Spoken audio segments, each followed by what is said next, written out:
It's like I blink and now I'm in the auditorium. And I'm like, what? I'm like, out of nowhere, it looks like a lecture hall. And like there's like a board in the front. There's like an archway for a door.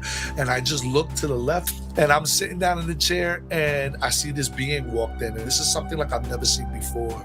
It was like a golden being. It had like the same bipedal shape, like a head, shoulders, arms, legs, same starfish as us. But it obviously had no bones because it was moving like it was made of liquid or some sort of smoke, like a jelly-like creature. And the head, I remember, like it had like an aura to it that it flickered like a flame to me. Like it just looked like it just looked like a flame. And it just walks slowly towards this desk. And there's a little black cube on it. It's just a little black cube. It's like so small, bro. It looks like a Rubik's cube, but it's just on this desk, and it makes like a gesture towards that cube, and all of a sudden the cube opens up from the top and this hologram of Earth comes out, and it's a huge hologram. Like it's the hologram I've ever seen. It looked like HD quality hologram. Like it was like 4K, 9K, whatever technology they had. Then this little meteor comes out of nowhere from the corner and it hits the hologram Earth. The Earth blows up, and I hear in my head in a robotic voice, which was weird to me. It didn't sound like a person. It didn't sound like my own voice. It vibrated all the bones within my body. Like it felt like it was like the voice was at a resonance that vibrated me from within. And it said in a robotic voice, when all this happens, oh, you will all have a job to do. And then it's like I blink and I'm in this field. And it's full of people. It looks like Woodstock. And then this fiery ball is coming from the sky, and we all at the same time in the field put our palms up towards the ball, and the ball just explodes. And all the little meteorites go all over the place. And I blink again, and I'm back in my driveway. My son has his legs wrapped around my waist. His head is on my shoulder, and I can see the UFO slowly floating away. And I'm just like, what was it going? So that was the hybridization experience that I talk about. What the hell, dude?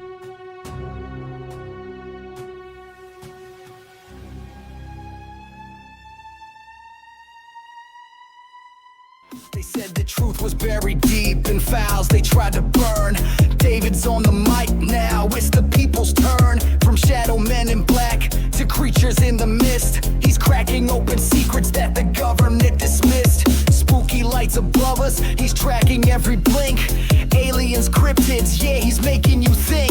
With a journal full of clues and a wild-eyed hunch, he's talking ghost towns, lost time, Bigfoot's lunch. Old Dayvid don't know, but he's looking for the code on a long dark road where the weird ones go. Mics stay hot when the stories unfold, digging through the static for the truth untold. From pyramids on Mars to sounds in the night, he's chasing after whispers just beyond the light. Tinfoil hat, nah, it's a crown for the bold. Turn the dial up, these tales don't grow old.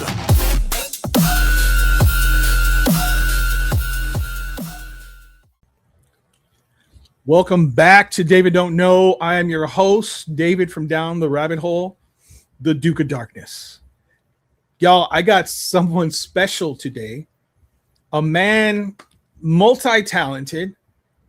I feel like this man is an absolute genius, and I've been following him for some time now. He has a documentary out. It's on Amazon. Go check it out. It's called Calling All Hybrids. Correct me if I'm wrong there, Skitz. He is quite literally amazing. You're going to find out for yourself. He's got a lot of energy. His music is fantastic, bro. I'm telling you right now. Please help me welcome Raphael. What's Skitz, going on? the PLK. It's good. It's really, it's an honor to be here, for real. I'm a huge fan of everything you do, my friend, and I'm just so excited to have this conversation right now. Humbling. Thank you, sir. I really appreciate that. Dude, let me just we're gonna tell a little scary story. I like to call it paranormal story. Okay, I'm into this. Okay. So for those of you that don't know, if you probably know by now, I'm a rideshare driver. So I'm out there all day picking people up and taking them wherever they need to go. And I always, well, not always, but I tend to ask people like, hey, you ever had a ghost story? Have you seen a UFO, paranormal story? Let's hear it. Picked up this poor dude, man. He was limping to my vehicle, right? He gets in, and I can't remember his name right now, but apparently I had picked him up before. And he's like, oh, I remember you. And so I said, well, hey, man, do you have any paranormal stories that you want to talk about? And he goes, I do, but I don't want to talk about one of them. Oh, that's the one I want to know about. Exactly, dude. And I was like, what do you mean? So he turned out to be a pretty religious guy. Okay. He's gone through some like heavy duty, hard life, bro. As a matter of fact, he was on his way. God, I keep missing that. He was on his way to physical therapy because, check this out. He was hit by a car. What? Walking his bike. Yeah. It was the limp. Right. Yeah, exactly. He and it destroyed his foot. He's got all sorts of pins and things in there. So he's talking about this whole thing and what happened and all that. I was like, wow, man. Well, then he tells me another story. Well, I can tell you, while I was in the hospital, I had a fractured skull, and I was hemorrhaging from that fractured skull. Yeah.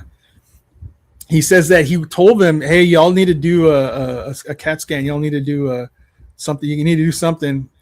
And they told him, oh, you think you're a doctor? Right. Send him home. They sent him home, dude.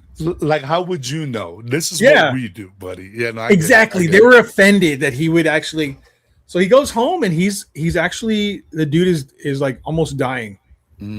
So they take him back, and he's like out this whole time. They do all this stuff. They find that he was right, dude. He needed to have whatever, and without that, he could have died. Luckily, his mom or whoever took him back.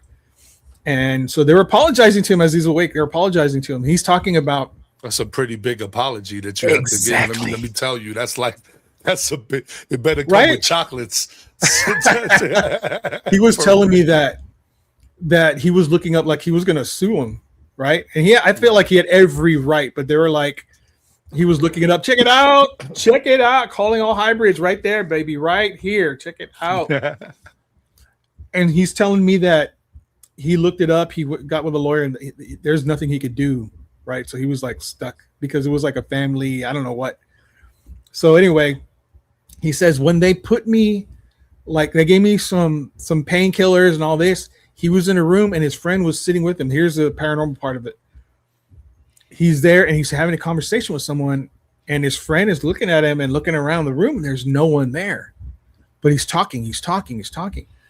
And so later on, his friend asked him, who are you talking to, man? And he was still kind of groggy. He's like, I was talking to a lot of people. There were a lot of people. The room was filled with people. And he goes, what were they saying to you? And he says, they said I was going to be all right. They kept telling me that I was going to be all right. And then when he came completely out of it, he remembered. He's like, dude, there was a lot of people in the room with me. And I couldn't tell, and I'm being honest. He said, I'm being honest with you. I don't know if it was the drugs or I was really having like an experience with spirits in the room, because they all said they had died in the hospital. And they all said that I was going to make it. You're going to make it. You're going to be okay. And I was surprised by this, and I wanted to share the story because I actually had an experience with my uncle who was in his deathbed. Like, he was in the hospital, man, and he was talking to my aunt and to my grandfather, both who had passed. Wow. And within a week, he was also gone. So apparently this happens a lot, especially in altered states. Right. And what is that? Hospice. Like hospice nurses always talk about, they know when someone's going to pass is when they start talking to someone that ain't there. And it turns out it's like a family member, and they believe it's like family members easing their path to the afterlife.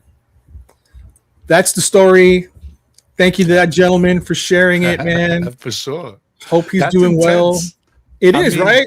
look, I'm going to be completely honest with you. That sounds like a ton of stories that I've heard before, right? When we Yes. pass and we start to realize that we're in a simulation, I truly believe that we're dealing with a grand design of some sort of advanced video game that we're in. Now, when I say video game, I don't mean it to be like I'm Super Mario, we died, we got multiple lives, although I do lean more towards reincarnation. But Yeah. when we have these slips in and out of reality, what I see is us kind of in and out of simulation, right? In and out of the place in which we're built to learn our lessons. And along the way, we do have these family members and these people that we love, and ascended masters, guides, extraterrestrials, angels, whatever you want to call certain categories of these beings. In these moments of turmoil, or in these moments of like you have fear or something really traumatic happens to you, if you have purpose, or if it's not really your time, these beings come into play and they start reassuring you, hey, you don't worry about it. It ain't your time. You still got work to do. And usually what happens in these moments is we come back to earth, or we come back to this simulation or reality, and we start thinking, well, all the bills that I had made no sense. All these things that I was worried about make no sense. And then they start getting this second taste for life that usually leads into a book or a conference or some sort of like sharing with other people that there's something beyond what we know in everyday reality. So I feel like when those moments happen, they're just a reminder to the part of us that we don't remember why we're here. It's a reminder like, yo, you're bigger than your body. This body is just like a vehicle you're driving down the street right now. Yeah. And when you see these beings and you're put into these situations where you see past relatives that ease you down, it's kind of reminding you that when this is done, there's more to see, and there might even be more to do. So I find that to be super beautiful. And I wouldn't be surprised if that gentleman you was talking to has like a different purpose now in life, or feels more like reinvigorated in the thing. It's very rare when somebody dies and they come back, well, somebody almost passes away and they come back not loving their life. You know, it's very rare that happens. So yeah. I think he seemed like he was outcome. For sure. He seemed like a very religious guy. The reason he didn't want to talk about the other thing, he mentioned there were demons involved or something like this. He didn't want to talk about that. I think he felt that if he brought it up, it was like inviting it back, right? And so I was like, okay, no problem, man. Don't worry about it. But I would worry about that kind of stuff too, to be honest. I mean, just like there's light, there's a darkness, and some people say that there's no such thing as extraterrestrials, and some people say there's no such things as angels and demons, that it's just, some people don't believe in any of it at all. And what I tend to see is it's all about the lens in which you view it through. If you were raised super religious, an extraterrestrial experience might come off to you as demonic or angelic. If you was raised without religion in your background, then maybe you're reaching for more, oh, this was a biological entity that wanted to communicate, or this was a multidimensional being. Or if you're super rooted in science, or might be even a little bit skeptical, which I find to be totally okay. I actually love skeptics because they allow the charlatans to get caught up. You understand what I'm saying? The people that are lying. So without a skeptic, we can't get to the people that are actually doing the good work and trying to get the message out there. So it's all about the lens you see things through. That's going to determine what entity or what being you're working with or seeing. But there are, in my opinion, everything is connected. So there's, you know, the paranormal, there's extraterrestrials, then you got the Bigfoot and the Mothmans, and then you got multidimensionals and the back rooms. I feel like it should all be allowed in the realm of possibility. We can't say extraterrestrials are real and then demons are not. We can't say demons are real and fairies don't exist. We can't say fairies don't exist without dragons. So it's like it doesn't really matter what lane you choose. It's just, it's rooted in some sort of proof somewhere down the line. The Mothman might not actually be a Mothman, but it might be something that we just don't understand yet that's able to move in and out of this dimensional field. Same thing with Bigfoot, same thing with demonic entities, and same thing with extraterrestrials. Yeah, man. Damn, you really put it down. I like that. Everything you said, I agree with. But let me tell you, dude, there's one thing that kind of attracted me towards you, and it's positivity. You have this, you give out this like aura of positivity, of happiness, of like enjoy your life. That's what I get. That's like the message I'm getting, and I love it. Just today, I posted a video of a man talking about being kind.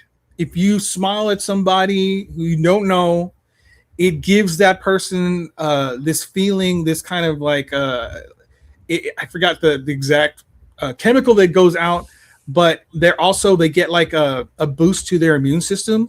It also boosts your immune system along with theirs. And if there's someone watching this, like seeing this thing of kindness, this little act of kindness, it boosts their immune system, dude. Yes, so yes. I mean, we've all seen those videos on TikTok where the soldier comes home without telling the daughter, and it surprises them, and it gets us all emotional. I totally believe that these things happen because we're all connected in some sort of way. I know it sounds cheesy. I don't want to be the guy to be like, dude, it's all a field of connected energy and give you all like the hippie stuff, but at the end of the day, the science does lean more towards this is what we're dealing with. We're all connected in some sort of way, and the closer we are to each other, not only in beliefs but in proximity, the closer we are to each other, the more that energy kind of gets wrapped up into you. And then if you're an enlightened person or a person that might understand energy on a deeper level as far as frequency, vibration, and that kind of stuff, you might end up getting caught up in what most people claim to be energy vampires. They label it, but what I believe that to be is somebody that's just, they're giving out so much negative emotion and it's so exhausting. I just heard something today on TikTok that I thought was actually interesting, and you can't really believe everything you hear on TikTok, but I thought this was really cool. This guy talks about a 3-apple experiment, right? 1 apple, he does nothing to it, puts it in a cup, doesn't give it no attention. Another apple, he gives it every negative word that he could possibly give it, curses at it, talks shit to it. Oh, excuse my language. I don't know if I'm able to curse on this. Okay. Absolutely. All right, pretty cool. But he talks negative towards this apple and all that stuff. And then the other apple, he's positive, right? Yeah. And what he learned, it only took about 4 weeks, and I urge everybody to try this experiment. I'm going to try it myself, to be honest. And what he learned was the apple that he said nothing to was soft, but it wasn't completely burnt out. It was just an old apple. The apple that he talked positive to was almost brand new, looked better than the day that he put the apple in the cup after 4 weeks. And then the apple he talked negative to was completely rotted out, mush pretty much at this point. So what that tells us is we're all energetic beings, and the words and the vibration that we put behind these words actually has an effect to your physical form, not only to your mental form, because we all know about cyberbullying and you know, stuff that can lead people to do, but I'm talking about as a physical form. You might be a person that might have a nose cold and then have a negative conversation with somebody, decide to be negative with that person, and before the end of the night you got a fever. So it goes from a nose to a fever because the body can react to that negative vibration as just the antenna that we are. So in my perspective, what I've learned is I not only do I put this into this music, which I believe music is an amplifier for that kind of emotion as well. What I've found is if you try to stay as positive as possible, the universe responds to that, because we are all creating our reality within this simulation anyway. So if we go around with a negative vibe, we're going to get flat tires, things are going to cost too much, there's going to be issues. And I'm not saying that I'm always positive, but I try to remind myself that I am creating my reality with the thoughts that I'm bringing in and releasing out. So if you take something as positive as a voice, which vibrates out of your voice box, which is vibration, and you send that negatively towards somebody, what are you really doing if we're all connected? You're kind of screwing yourself over, because that person's a reflection of yourself and is there to teach you a lesson anyway. At least that's my belief. Dude, you and me, man, right here, brother. When I was younger, I would do, and I've mentioned this before, negative thoughts all the time, just swirling in my brain. I was very angry when I was a young man, and I would do this thing. Tell me if you heard of this. Also, that thing you talked about with the apples, I've heard of a scientist who did the same thing with water. Yep. And then he would check under the microscope and it was profound, the difference.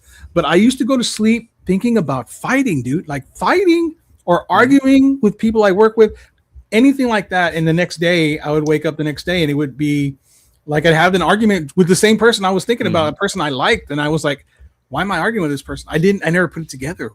I was programming that. 100%. So it was constant arguments, fighting all the time, and I just kept doing it and doing it and doing it and doing it. And I was unhappy, bro. I was unhappy. Same. And then I figured out, let me change this up. What if I thought about this, happiness? What if I thought about, man, I'm grateful for this, right? And the next day, at some point, I remember this happening.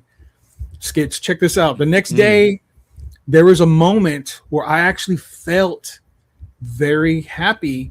And it shocked me because I don't usually feel that. But I stopped for a second. I thought, wait a minute, happiness? What is this feeling that I'm having? Why is this? And it took me several years, like almost a decade, to figure that out and put it together, because you're in a habit. It's hard to break that habit of 100%. Even now, as I'm falling asleep, I'm thinking about, like, I'm some sort of Bruce Lee in my head. What's going on, man? You know, I got to put that out and think about success. Yes. You know, but listen, you can't beat yourself up about it. I'll give you a little tidbit. I don't know about you, but I used to hang out in tall, like in New York, there used to be a lot of tall buildings. And I love my life. I love everything about my life. And I wasn't really going through any turmoil at the time. But when I was on top of those buildings, hanging out with my friends, I would always lean over and go, what if I just jumped? Right? Yeah. Now think about those feelings, right? That's a suicidal thought that you're having. Where is it coming from, this disembodied thought? You could be driving out of nowhere and be like, you know what? I wonder what it would be if I just drive into the next person coming on in traffic. And you have no thought of why these thoughts are coming into your brain. So there's two reasons, in my opinion, that I would think. If you have purpose and there's beings that know this, they start throwing these things into your head, hoping that you're weak-minded enough to not understand that those aren't your thoughts, right? And then the other part of it is just our human nature. It's just a part of, like, when you look at a cloud and you see a bunny rabbit, even though it's a cloud, it's our human nature. We've been developed to kind of like think about survival and what happens on the other side. So it's just a subconscious thing that we go through. Now, I'm not saying to discredit the people that do have mental health issues and do need to talk to somebody, because mental health is a serious thing. And if you do have issues, there's numbers that you could call and there's crisis hotlines. And I totally agree and urge you to find the help that you deserve. But what I'm talking about is those feelings that are 100% outside of you. You wouldn't normally think these feelings. There's no reason behind it. There's no real turmoil happening. These feelings, to me, are the type of feelings that are there to destroy the mission and destroy what you're here to do on this planet. That's time doesn't exist. So there's something or some force out there that's able to see beyond us, see after us. They have a saying that the devil can't see the future, so he keeps you looking in the past, so you miss out on the present, which is right now. So that's kind of what I'm thinking about when I think about those thoughts is, wait a minute. Is that thought me, the thought that wants to drive into the car? Of course not. I have two kids that love me, a beautiful wife. I have a mission I have to do. That was an exterior force. Now, if that thought keeps on progressing and you start thinking of ways to act on it, that's when it starts becoming a dangerous place. And if you are being attacked spiritually, that's when I would consider to look for help, either on a spiritual level or on a mental level, clinical, however one chooses to find their help. But yeah, don't feel ashamed of those thoughts. I believe us as humans, we all have them.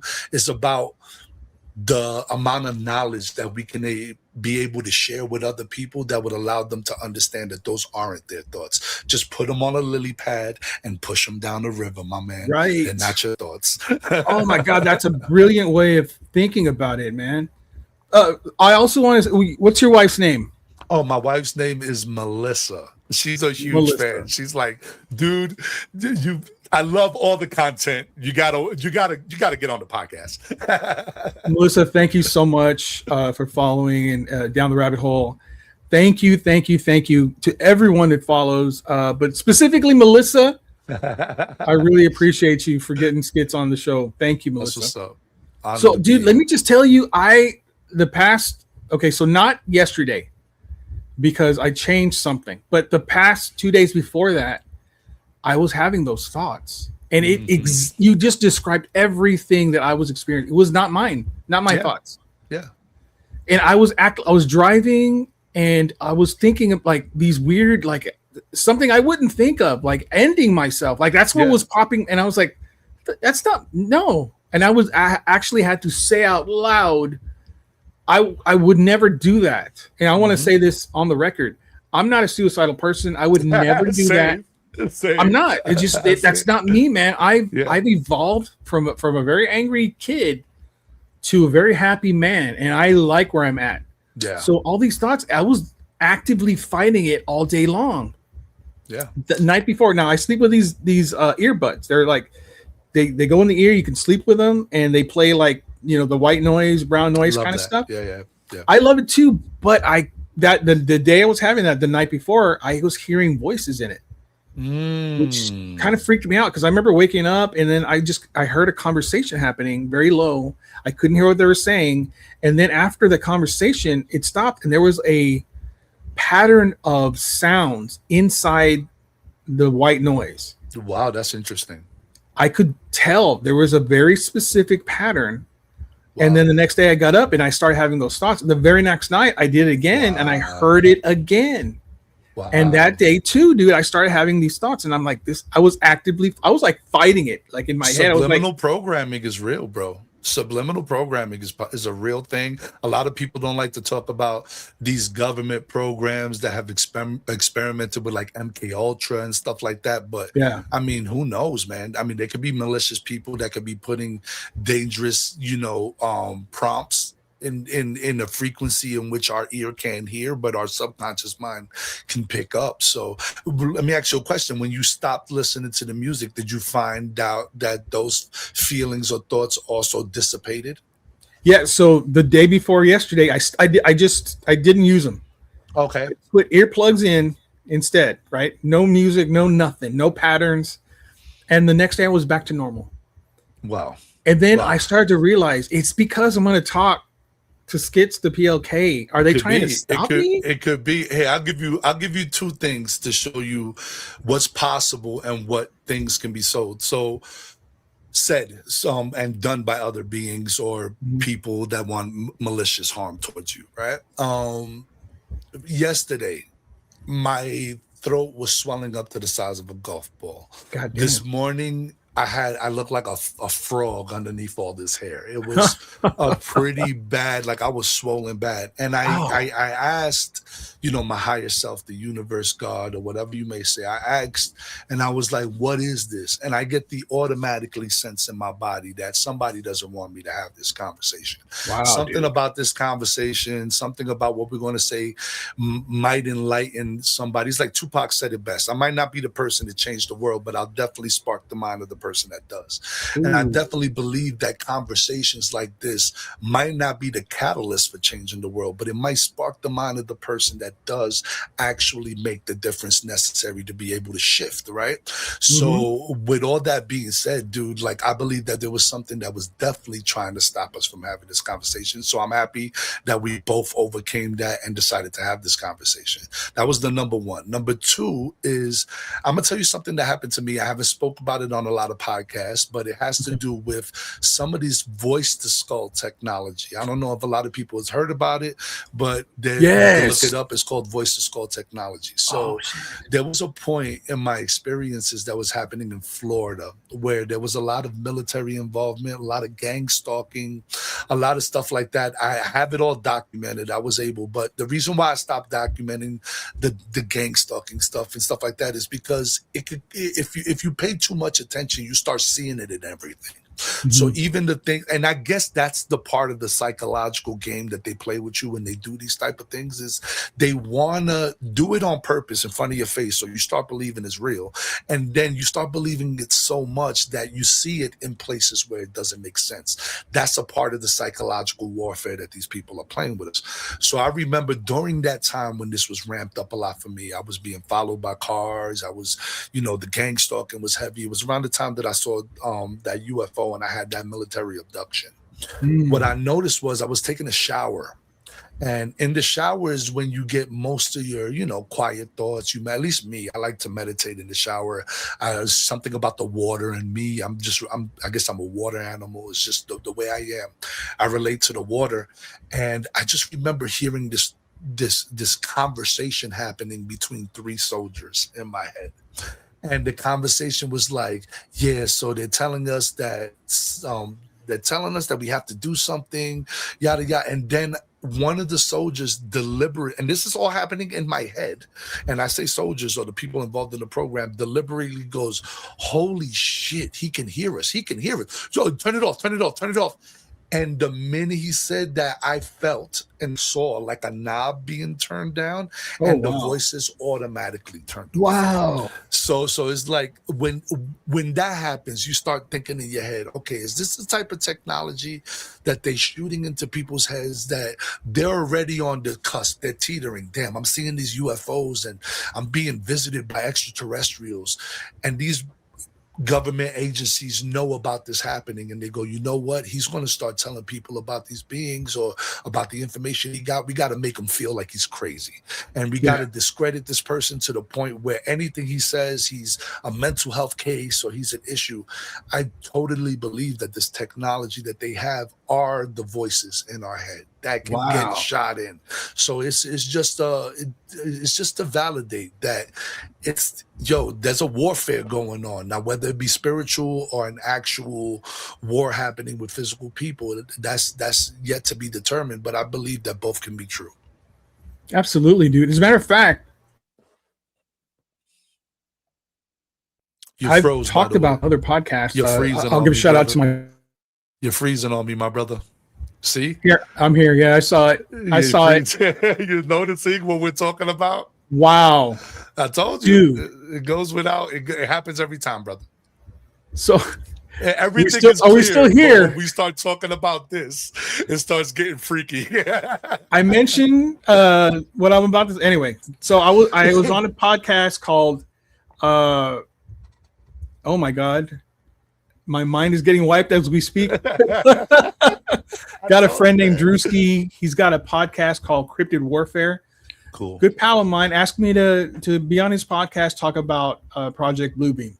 Oh, so I was like, yes. Let me do some research on this because I'm a skeptic, bro. Every conspiracy theory, I step in it with my whole mind, trying to examine it, understand it, and so I did the whole thing, dude. One of the things about it is they're gonna put Jesus Christ in the sky as it's gonna be a hologram, but you're gonna think it's him. Mm-hmm. And one of the uses of the technology is what you were just talking about. It's voice to mind. So everyone that's looking and seeing Jesus in the sky is going to hear him talk in their own language to them directly. Yes. Voice to skull technology. Yes. What? And they have this and they use it, but they're definitely going to use it next year. That's when the plan is supposed to enact the Project Bluebeam. Totally believe it. Yeah, dude, it's kind of scary. It's kind of spooky. Yeah. We One just world got to do government. our job, man, and just enlighten people on Project Bluebeam. It's not our job to make people believe it or not believe it, right? I believe that Right. we're all planters in the jobs that we do. We're just here to put seeds in your brain, and it'll start eating away at you. I mean, this whole conversation could miss somebody, and all they hear in their head is Project Bluebeam. And then they go home and they just look up Project Bluebeam and they understand it. And then when it happens, they're not fooled by it. Their family's not fooled by it. So all we can do is educate the public as much as possible. And then the rest is up to them to make their considerations. I don't know if it's going to happen or not, but when I did the research on it, it was kind of spooky, man. Like the guy who came out with it. Yeah. They I don't want to say they got rid of him, but they arrested him for no good reason. And then he got out the next day, went home and had a heart attack. Mm-hmm. Yeah, and it wasn't long after that. Heart attack. Exactly, dude.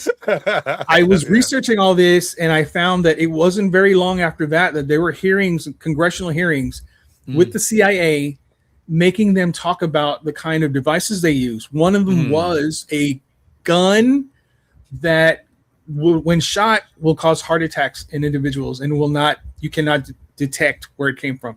Yep. Which is strange. I totally believe that to be a real thing. Here, I'll show you how far these people go in the stuff they do, right? So I had a conversation with a friend on the phone. True story. Believe it if you want to. Do not care if you do. But this really happened to me. I was talking to my friend on the phone about something that I was able to do, which is every now and then, if I meditate heavy enough, I'm able to turn on and turn off street lights, right? Like the lights that they have in the street or whatever. Yes. And I'm talking to my friend about it, and I told him maybe me and you should go out. I'll show you how to do it. Every time I talk about any of these abilities, I need everybody to understand I am not special in any way, shape, or form. This is a human ability. I wouldn't be able to do it if I wasn't a human being. Therefore, it's the mind that allows these. We're not mutants it's not like the X-Men where certain people have certain gifts. Everything that every person that's advanced in any kind of level with any of these gifts, it can be done. It's just a muscle that you got to work out. That's all it is. All of us can do this, right? Exactly. I've been talking to these beings all my life. Since I was like 5 years old, I've been having interaction, like telepathic communication. Now imagine I'm in my early 40s right now, and I've been having extraterrestrial contact telepathically with beings since 5. That's a muscle that I've been able to use a lot. The remote viewing muscle, the telepathy muscle, these are all muscle I've been able to use a lot. So that's why these things are a little easier for me to accomplish than other people, but that doesn't mean that you can't accomplish the same things. Just a little bit of practice and a lot of belief, you can do that. Anyway, just to say, I've seen evidence of him doing this stuff. Yeah. He can really do this. Okay. Go ahead. Sorry to interrupt. Thank you for that. So I'm talking to my friend about how to do this online. And then I just, like 2 hours later, I went to like a store. And every time my wife goes shopping, I never want to go into the grocery store with her. I just hang out in the car and listen to music while she's done. So my wife is in there grocery shopping. I'm in the car parking lot chilling. A car pulls up right next to me. My window's halfway down. The guy proceeds to get out, and he just puts his phone towards my window, and it's half of the conversation I was just having on the phone. He didn't say his name to me. He didn't say anything to me. He just pulled out his phone and played the recording of what I just said on the phone and walked into the store like nothing happened. Wow. And I was like, hey, come here. How did you get that? He looked at me, and he knew in his head that if I were to rush him or if I were to do anything to him, I would have just got arrested. Like, it's probably a cop watching the interaction, to be honest, that I didn't see. You think it was they're trying to provoke you, you think, maybe? 100%. What they wanted me to know is you're being watched and you're being listened to. Now go tell everybody so you look crazy and they don't believe you. So that's the game. That's the game that they play. They put you in situations to where, hey, this guy just pulled up in the parking lot and played the recording. And the first thing they're going to say is, dude, why you? Why are you the one that they're recording? Why are you so special? And then the second thing they're going to say is, have you been checked for mental health issues? And then if you say that enough times to a person, whether that person is going through it or not, they're just going to believe they have mental health issues. It's a part of the game.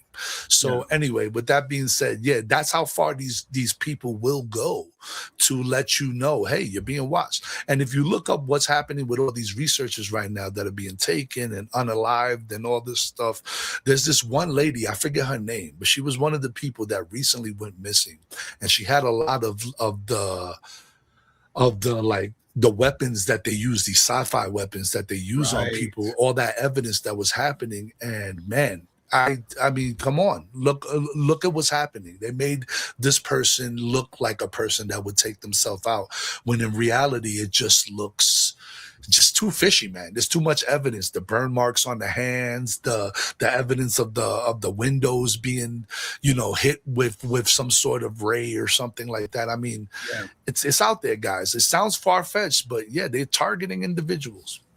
Is this the lady that was hiking with her friends?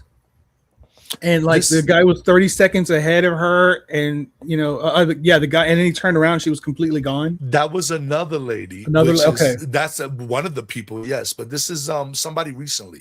You could look her up. I forget her name, but what you can look up is the burn marks she had. On her hands. Yes. She was talking. She was on a video where she was talking about this stuff. She was working with a lot of anti-gravitic stuff. So it looks like they're going after people that are disclosing information about free energy and anti-gravitics at the moment. Wow, dude. Okay. So yeah, let's get into it, man. Let's talk about it. I would love it if you would start from your mom's experience. Yeah, for sure. Yeah. Which is pretty cool because nobody really asks me about that too much. So that's really cool to start with. So already representing. So all right. So a lot of people that don't know about these extraterrestrial experiences, or people that might be abducted. I don't like using the word abducted because I believe that I do have a sort of partnership with these beings that I communicate with, and I did kind of sign up for this. So it's not really an abduction more than it is a pickup for something that I have to do. But a lot of people that have these experiences with these beings, it is generational. I think it has something to do with the DNA, and it has something to do with the bloodline, or whatever the case may be. But in my case, it's the same as most people that are having legitimate extraterrestrial experiences, and that is that my mother was also an abductee. She tells me a story of which she was in Puerto Rico. I'm Puerto Rican. I was born in New York, but my family is from Puerto Rican lineage. And my mother was hanging out with my two uncles, her brothers at the time. I think she expresses herself being around 9 to 11 at the time. And my uncles were a little older, maybe 14, 15 age. And my uncles were doing what she describes to be boy things, running around in the woods and play fighting and playing guns with sticks and stuff like that. And she didn't want to do none of that stuff. So she was just in a meadow picking flowers. Not too far from them, but in the meadow picking flowers. She proceeds to look up in the sky, and the way she explains it to me is she sees a top. In Spanish, she goes, un trompo is in the air. It's like a little diamond-shaped top. It's silver, and it was doing a dance for me in the sky. She discloses to me. That to me meant that it was moving back and forth, up and down, spinning for her in the sky to get her attention, right? So she's looking at this thing in the meadow, and then she explains to me that it felt like she fell asleep. And when she opened her eyes, she was coming down from a light softly, and the light gently put her on the floor. And when she was on the floor, she was spinning really fast on the ground. That was the way the light brought her down. And then not too long after that, maybe 5 or 10 minutes after that, she felt that sensation. She saw her brothers, my uncles, again, run up to her in the meadow and go, "Oh my God, where have you been? We couldn't go back home. Mom would have killed us, and we went back home without you. It's about to be dark." And she was like, "What? It just looks like I felt like I just blinked." And she was like, "No, they were like, no, you've been gone for like 3 or 4 hours. Damn. And she was like, oh my God. So she told me that story before, and it always stuck with me because it was the only time. I was raised super religious. My mom's a Jehovah's Witness to this day. And for those that know, most people would consider that religion to be cultish. I want to start this off by saying, I don't discredit or disregard any religion. I believe any way that you choose to get to your faith or to get to your belief in whatever higher power is your choice, and I respect your choice of religion. But in my personal situation, the religion that my family chose wasn't as conducive to what was happening to me and understanding. It was either a demon or a bad dream. It can never be a physical thing that was actually happening to me. So that kind of caused a lot of PTSD in my life and a rough upbringing. I mean, if you tell somebody they're being visited by demons every night, they start to be scared, you know? Oh, of course. Instead of enlightened. So anyway, I say that by saying, so I speak about that a lot when I'm expressing myself about my experience. And I remember before I understood that this was actually happening to me, I always thought I was crazy. So in my path to finding the fact that this was actually happening to me, which to this day I still wish I was crazy instead of it being real, but whatever, it is what it is. I guess I'm one of the lucky ones, right? And I just remember seeing this documentary, and I was just started crying at the end of it, because everything that everybody was saying in this documentary pertained to some point of my life. Like it was about me. Like I was going through what these people were going through. And I decided to call one of the people on there because I always thought I was crazy. I decided to call the psychiatrist that was talking about, dealing with people that have experiences. I called this person thinking they wasn't even going to pick up the phone. I was going to get a secretary, answering machine. The person actually ended up picking up the phone. Wow. When I spoke to this person, I was so flustered because I wasn't expecting it. He said, take a deep breath, tell me everything from the beginning. And I proceeded to tell him everything that was going on. These are my experiences, yada, yada, yada. I said so many things that you're not able to find in books or YouTube. Only like when you interview tons of experiencers, there's certain pattern things that these experiencers say, the legitimate ones anyway, that know that if those things are said, they're legitimate experiences. I guess I've said enough of those things in this conversation to have him go, okay, this guy's one of the real ones. Let me pass him off to somebody else. So if I was crazy, then he would have took me on as a client because he's a psychiatrist. Because he determined that I was having real experiences, he passed me off to this lady called Miss Denise Stoner. At the time, she was very credible in the UFO field. She still is. And she's worked with a lot of experiencers, like over 1,000 at the time. I thought when he passed her off to me, I assumed once again it's going to take a week or two before anybody contacts me. She hit me up within the hour. Wow. And she said, this guy is really respectful. I respect him. He said, you're a legitimate experiencer. Tell me everything from the beginning. So I said the same thing that I said to him. I said to her. She was able to validate, which was the first time I've ever been validated, that I was actually going through these experiences, that she spoke to enough people. I'm not crazy. Unfortunately, this is real, and there's a way to navigate this. So she asked if she could meet me. A week later, she's in my physical home with the lead director of MUFON for Florida at the time, which was Miss Terry Lynch. They both come over my house, and they ask me questions, I answer questions. And when I got to the point, which ties back into what you asked about my mom, when I got to the point of when she asked, has any of this happened in your family? Do you have any stories of this happening with your family members? I proceeded to tell her the story that happened with my mom, and she just turned pale. Like completely, like she saw a ghost. And she went into her notes immediately and was like, there was no way that you would be able to know this. But 2 weeks ago, I have this next door neighbor that she's an older lady. She's married to a friend of mine, which is her next door neighbor. And she's an older lady, and she's from Puerto Rico. And she told me about this experience that she had where she saw a silver-shaped top, looking ship, did a Holy dance from her, shit. and when she came back, when she came down from the light, she was spinning in a circle on the floor.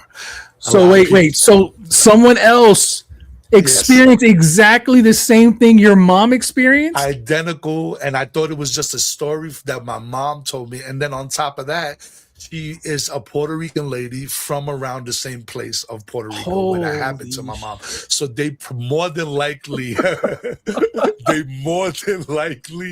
were taken by the same species or possibly the same ship.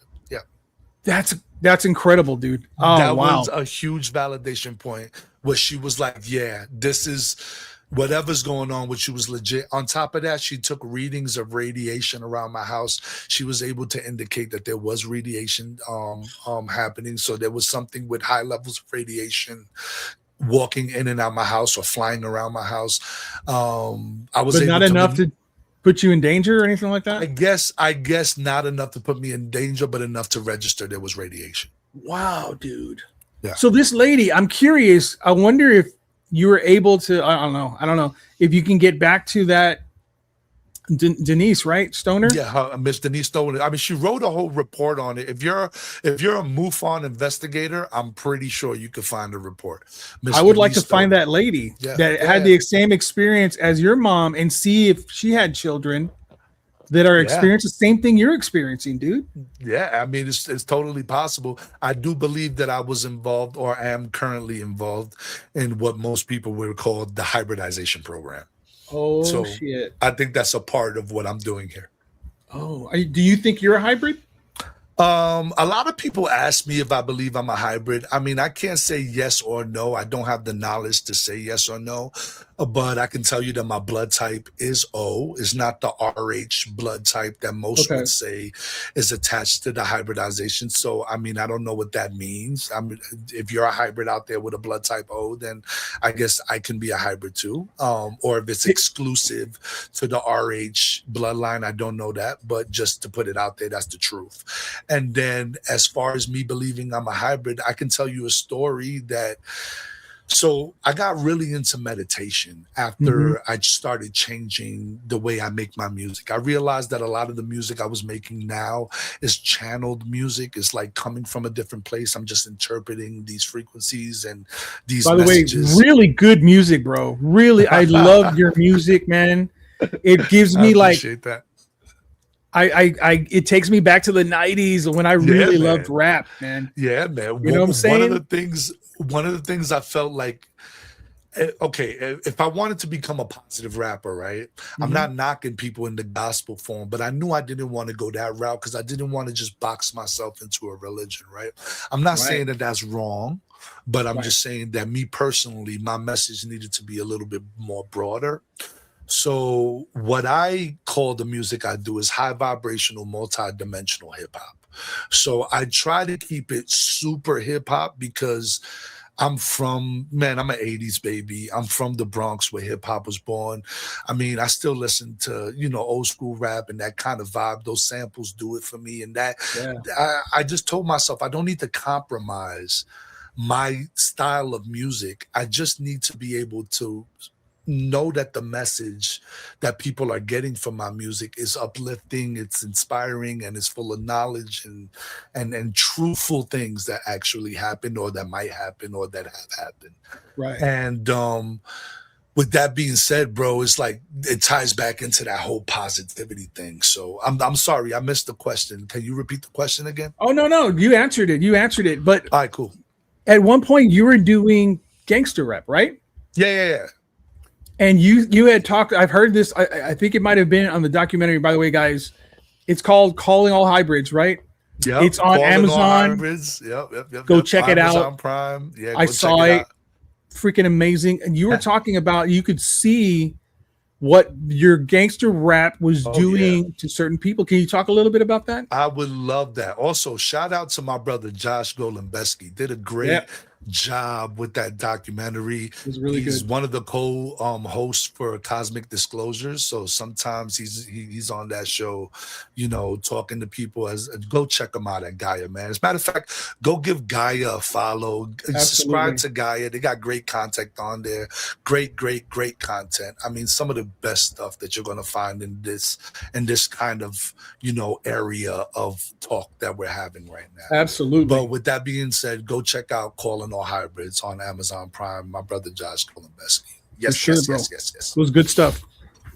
Oh yeah, and then you wanted me to talk a little bit about the change in my music. Okay, so with the change in my music, so once again, I was doing gangster rap most of my life. I'm from the Bronx, and I just really wanted to get a record deal, my guys. I mean, I'm not gonna lie to you. I wanted to do music for a living. That was my basis of doing the kind of music I was doing. But I was getting into meditation around that same time, because that was right around the time that I started realizing that these extraterrestrial experiences were actually happening to me. So I'm kind of still doing gangster rap. I know I'm having these visitations. I know I'm meditating now. And I decided that before any session, I was going to meditate. I still do it to this day. I just wanted to meditate. At the time, I was choosing a form of meditation called gazing, where you look into a candle with your eyes semi-closed and you kind of like fall into a deep meditative state. As I'm doing that in the recording studio, I feel myself leaving my body. I completely get pulled out of my body through what some would consider to be a light tunnel. And I'm all of a sudden dead smack in the middle of the universe. I cannot explain it. I'm just floating in the middle of the universe, and I get instantly hit with some people call it the God head, the Kundalini, the whatever you call it, where I was everything everywhere at all times. The best way to explain it is I was the left wing on a butterfly. At the same time, I was one blade of grass in the field, feeling the wind. I was also the wind and the feet that was like I was literally everything. And then as I'm bombarded with this feeling of feeling everything, it's like I get pushed to the side, and all of a sudden I'm floating above like what seems to be a refrigerator in the kitchen. And I can hear my music in the background, super negative, some of the stuff I was doing in the background. And then unfortunately, it was a domestic violence situation where the husband was beating up on his wife. And I was listening to my music, and I was feeling the pain that the wife was getting, and I was feeling the pain and anger from the husband. And I was listening to how my music was kind of like fueling all that rage. And then as I was kind of like feeling all that, I get pushed out of that, and I got put into a situation where I'm floating over like this old Broham or old Buick, and there's a guy in there, and he's getting ready to do drugs. And I'm talking about the heavy stuff. I don't want to say it online because it's very, but it's like the stuff that you use to like, you know, it starts with an H, not good stuff. And he's doing the whole routine that comes with that. Once again, I don't want to depict it, but I can hear my song on the radio.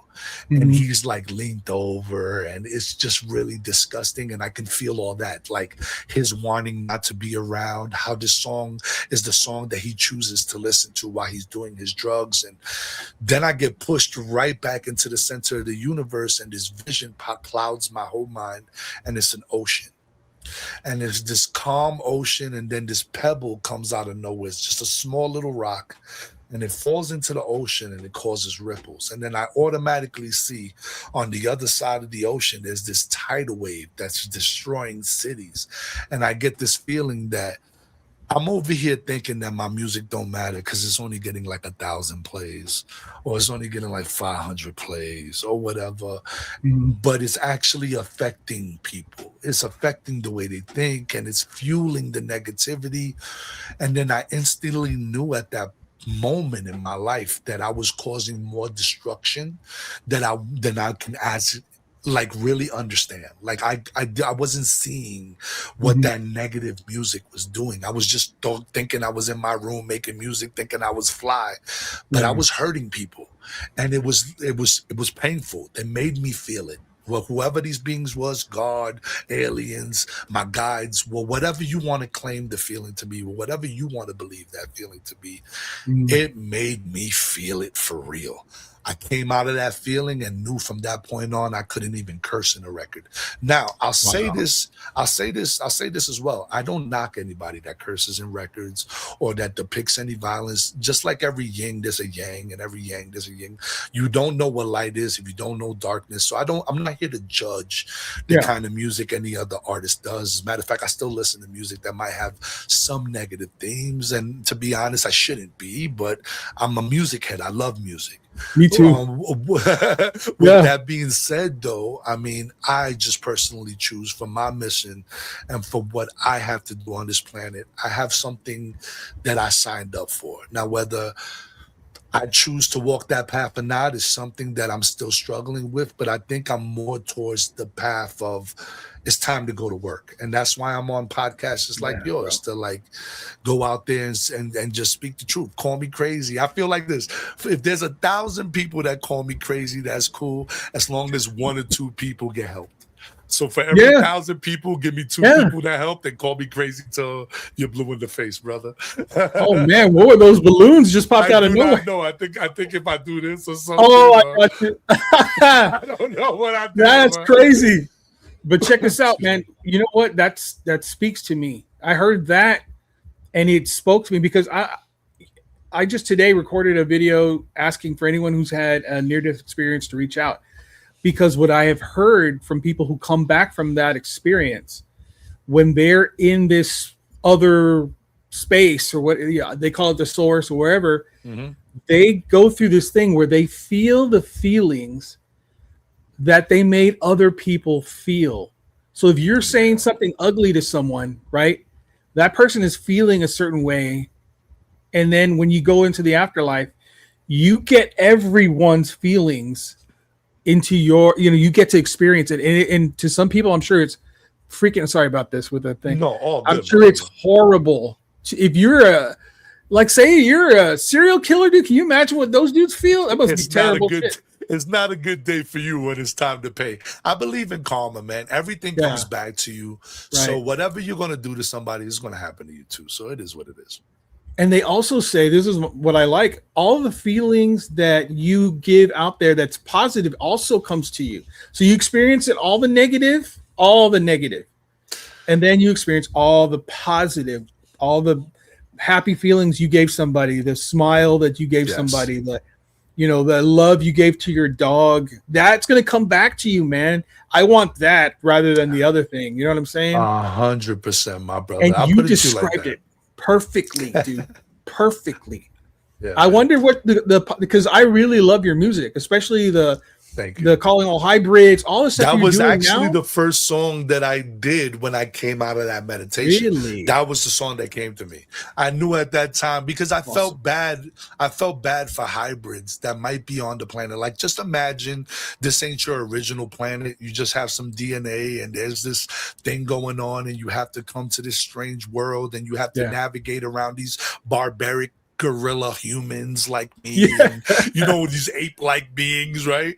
It's like I legitimately felt bad for those beings, so I made a song specifically to say, if you're a hybrid and you're having a rough time on Earth, hit me up, call me. I'll be the dude that listens to your story. And that's why I'm relaunching my podcast, as a matter of fact, called Calling All Hybrids. So the Hybrid Podcast. The Hybrid Podcast. Guys, go check out the Hybrid. Is it out there now, brother? Can we go and follow? There's a couple of episodes you can find, but I'm doing a strong relaunch and I got some guests in that. Also, I got another podcast I'm doing with my brother.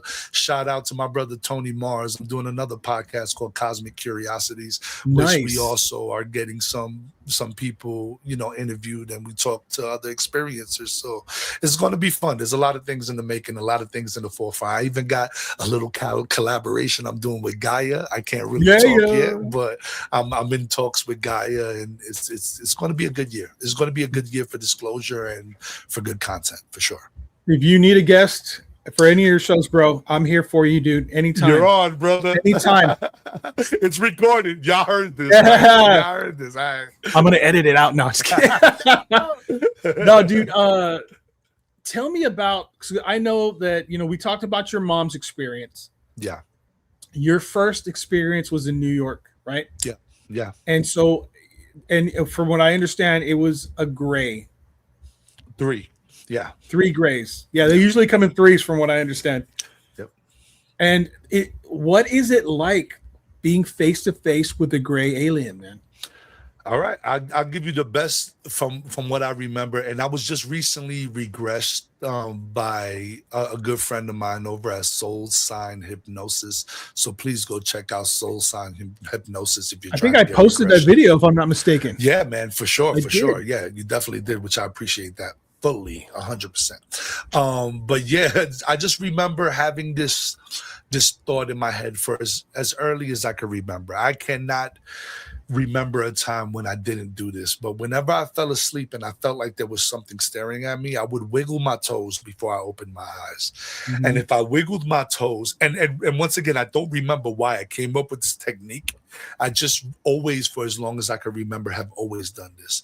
I know that if I'm able to wiggle my toes and open my eyes, when I open my eyes, there'll be nothing there. But if I couldn't wiggle my toes and open my eyes, then that meant that I was under some sort of control, and there was always going to be something I didn't want to see there. On this night, which is the first experience that I can honestly remember, I was sleeping and I felt this feeling of shit. There's something staring at me. So I go to wiggle my toes, and sure enough, they didn't move. So I knew when I opened my eyes, I was going to see what I didn't want to see. And what I proceeded to see when I opened my eyes was just traditional gray. I mean, what you would consider to see: big bulbous head, 2 really big wraparound eyes, almond shaped, almost like the shape right there. Oh, yeah, behind yeah. me, if you can see it, kind of almond shaped up. Yeah. 2 holes where the nostrils would be, kind of a small defined nasal passage. You can see 2 lips, but very thin, and they don't use their mouth, just kind of like a slit where the mouth would be. Yeah. No ears, but holes where the ears should go, and the neck almost looks skinny to where it shouldn't support the head. That's how big the head is compared to the neck. This particular being has some sort of websuit on, like some sort of suit. I don't know Mhm. how to call it, but it was like it looked like a scuba suit, but Oh, it was shit. just tight to their body. And yeah, man, they have like wrinkles in their face a little bit. It's not completely smooth. It's like wrinkly, and they're wow, not really? completely gray. They're like a lighter gray, almost like this mic. It's almost like almost chalky gray. Okay. And the minute I saw it, I completely panicked. I was like, oh my God, what am I looking at? And in this voice that sounded exactly like mine, which is a theory that I have, that when you're a child and you're having abductions and these beings want to speak to you, they choose your own voice as the voice that comes in their head. It might be easier for a child to comprehend if it's their own voice speaking to them instead of an exterior voice. So in my head, I was able to hear in my own voice, "We're not going to hurt you. Everything's going to be okay." I was just recently under regression, and I was able to see that at that time the being had a rod and a blue kind of little ball at the tip of it, and he was wanding my mother and wanding my father, which, by the way, for those that don't know and haven't seen my documentary, my bed was in my mother and father's bedroom because I was too scared to sleep by myself since as early as I remember. I've always been taken, so I never wanted to be alone. So because of that trauma, I didn't leave my mother's bedroom for a couple of years. So it's a little embarrassing to admit, but that's how traumatic it was for me. And these beings were, I guess, doing something to my mom and dad to heal them from some sickness that one of them had, because I needed them in my life for my experiences, which is what was told to me during the regression. Then one of the beings comes in between my bed and my mother's bed to my face, and I can see it almost coming so close to the point where it's about to kiss me. Two things that a lot of people don't talk about is they don't walk, they float. So this being didn't walk towards me, it floated towards me. It was almost like if you ever seen a Spike Lee movie, and you know those scenes where it's like the main character has that fucking aha moment and starts going straight forward. He's gliding, yeah. Exactly. So that's how it was moving towards me, kind of like in a glidey, smooth fashion. And another thing I want to say about these beings is those big black eyes aren't their eyes. They're like some sort of contact lens, because the closer that it got to me, the more I was able to see eyeballs moving underneath the darkness of the eye. Shit. So there was Really? an eyeball in there somewhere kind of moving around, but I wasn't able to see it until it got really, really close to me. Wow, And dude. then it got almost to the point where its nose was going to touch my nose, and then I passed out. Now, before I had my regression, that's all I was able to remember. But with my regression, I was able to see that at that point, it did some sort of brain scan. I guess your eyes are the easiest way to connect to your brain when it comes to like the way it's all lined up in your body. So I guess they access your thoughts or your whatever they want to access, control, whatever it is they're looking for inside of your body, they access it through your eyes.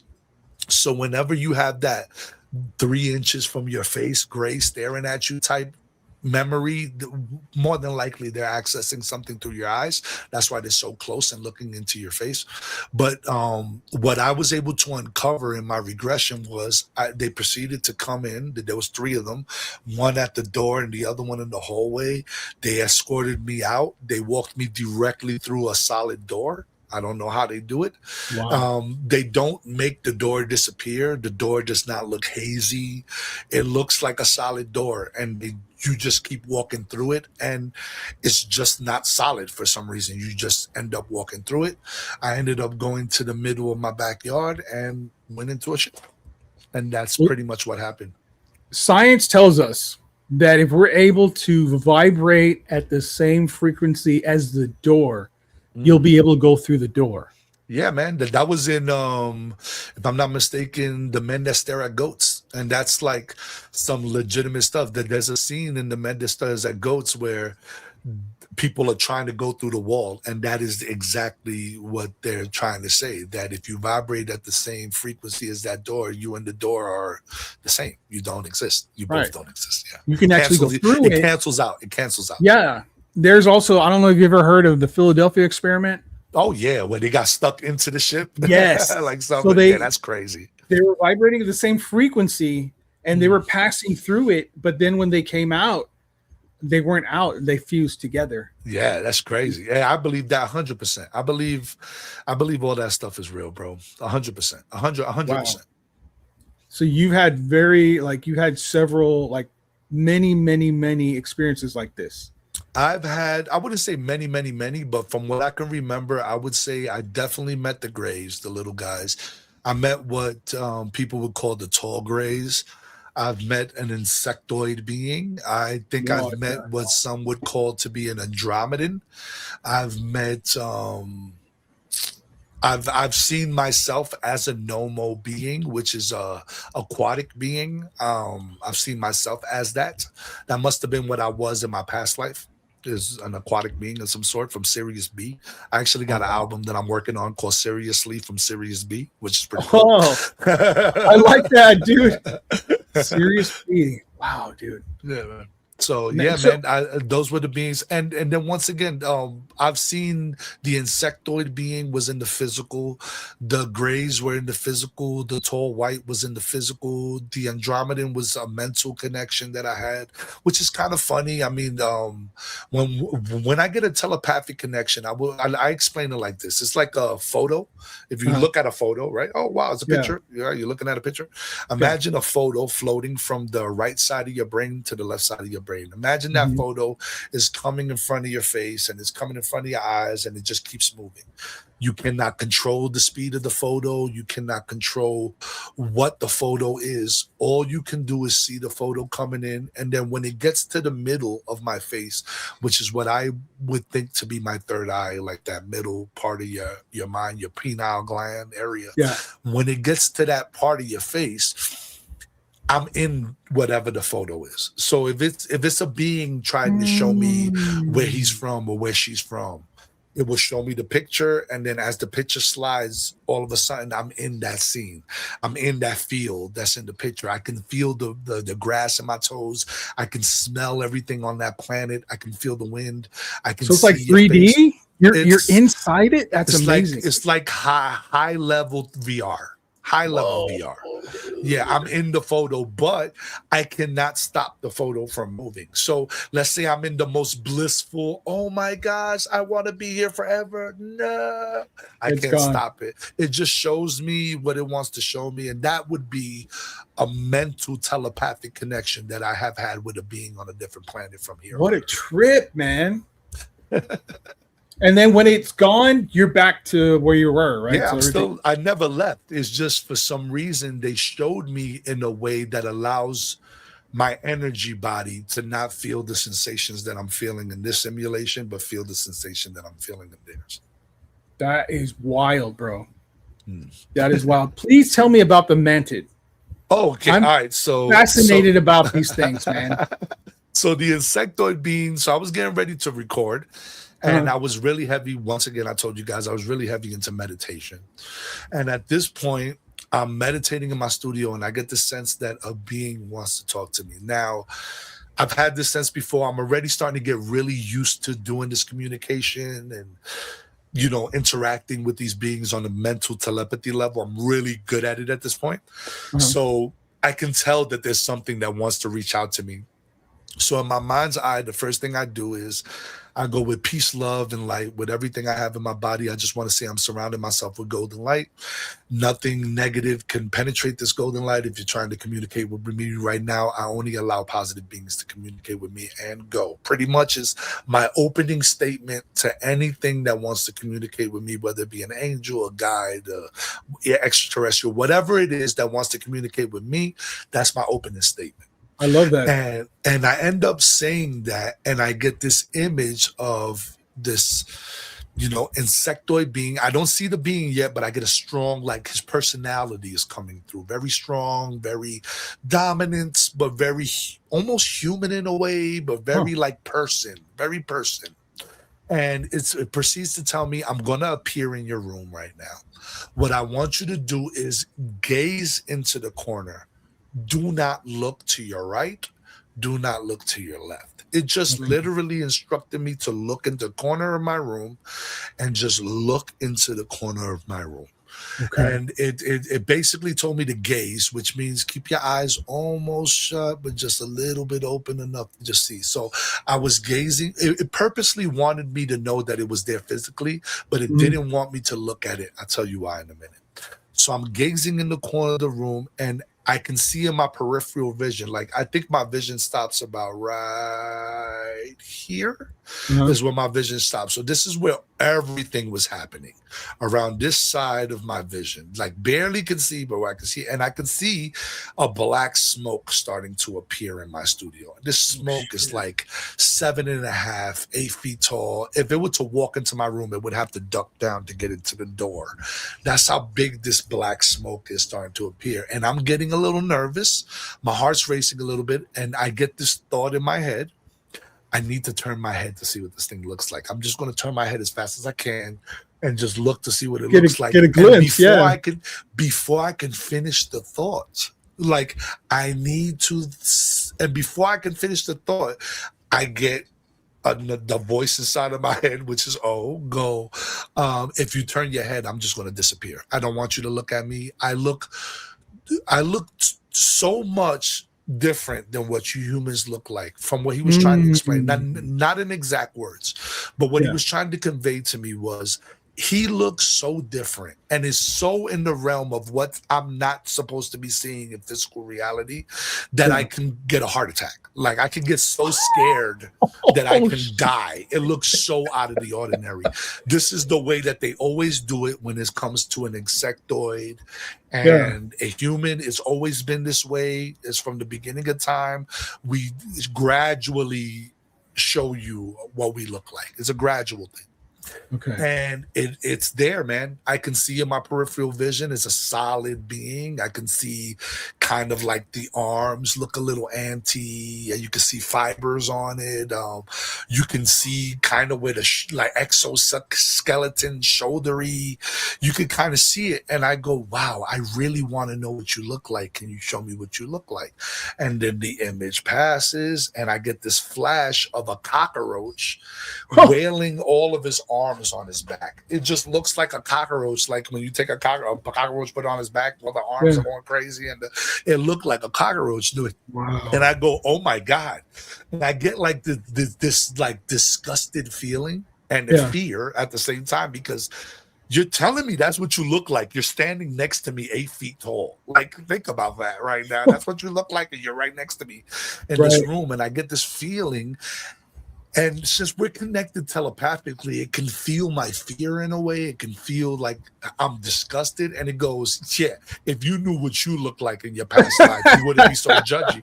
And I did exactly that. I start laughing internally, and it starts laughing internally. And I sense instantly, oh, this thing has a sense of humor. Like, it's almost like it lured me into like, I'm a dude like you. I'm just look different. Like, we're cracking jokes here. We're human. Like, we're almost the same in a way.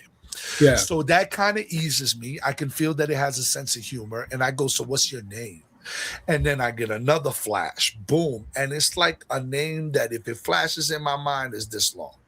And it's like coming at me fast into my eyes. So it's like in the distance, and then it's floating into me. And it's like Osmerata Tazla, like some shit I cannot pronounce. And it knows that as well. And it goes, man, all good. Just call me O. Because that was the first letter of the word of the name. Now I was able to confirm that O is a ranking, is an actual being. So I was on the Lightgate podcast, which I strongly recommend for those to check it out. Preston Dennett and Dolly Saffron. Saffron. I'm sorry if I say that wrong. Saffron and Saffron. I'm sorry if I got your name wrong, Dolly. I love Close enough. And she is a pilot in the piloting program. She's one of the humans that remembers her lifetime experiences, and she has a slip. She has her own ship called Tallulah or Talia, something like that. Once again, I'm sorry if I'm getting that wrong. But she was able to confirm that she knows of a being called O that is a Mantid, that his job is to help usher the pilots, to get the pilots ready for what they got to do.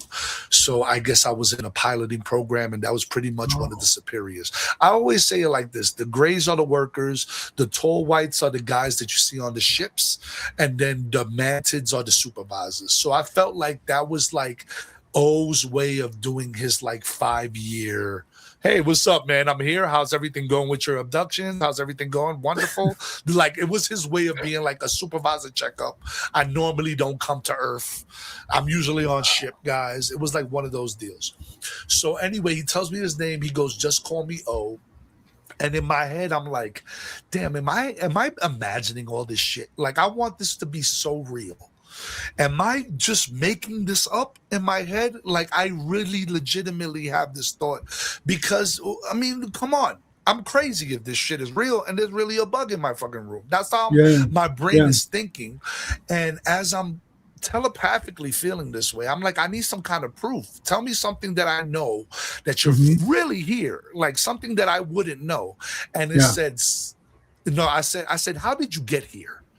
Like I wouldn't know how you got here. Like, how did you get here? And then it says subquantum kinetics, and then it disappears. Like, you see, like, it's just gone. He's no longer there. The shape's no longer there. I look, I open my eyes a little bigger instead of gazing. Look, nobody's around.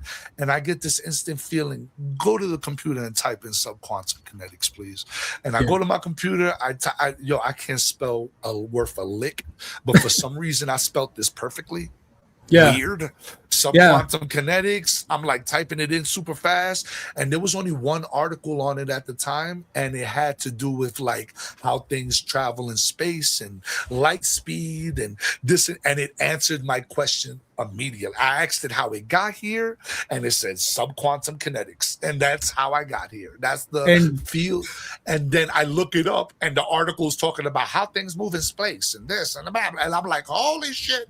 It just answered my question. That was 100% validation, and that's. And you wouldn't have known that beforehand, right? You didn't. When he said it, you were like, "What the hell is that?" What is any of this? I know quantum. I know what quantum is, but subquantum kinetics. I don't Wow. know. I wouldn't know Dude. any of that. I'm no scientist. I'm from the Bronx. I do hip hop for a living, brother. So they all work together? The Greys, Oh, the Mantids, so- the Tall Whites? So my understanding is when it comes to the hybridization program or the Galactic Federation or groups Oh, like wow. this, I Yeah. do believe that there are multiple groups that are kind of doing multiple experiments under one umbrella.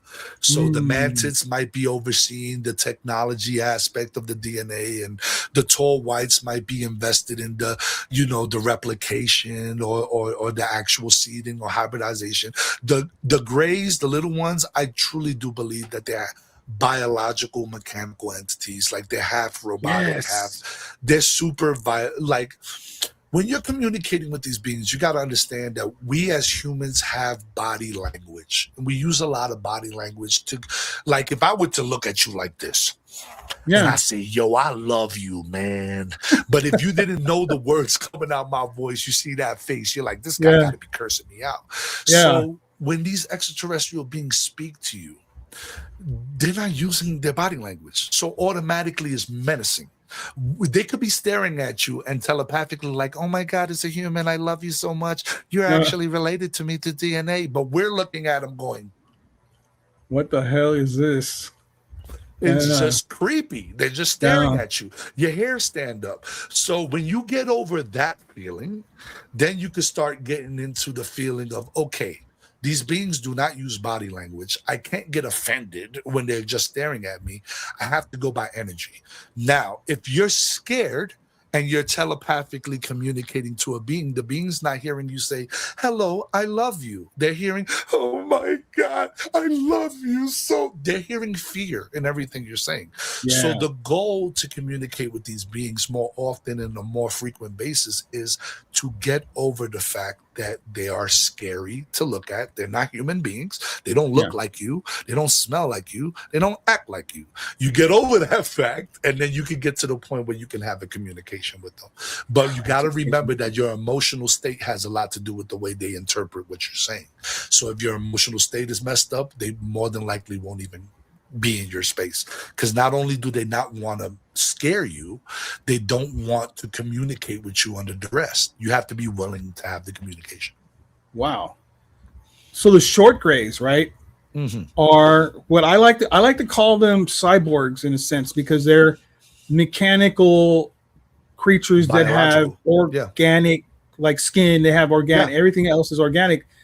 And it makes me think of like the Terminator, but I mean that's the closest way you can describe 100%. But that's what it is in a nutshell. It's just not I'll be back, Arnold Schwarzenegger chiseled body, right? It's just being. But the tall grays, tall grays.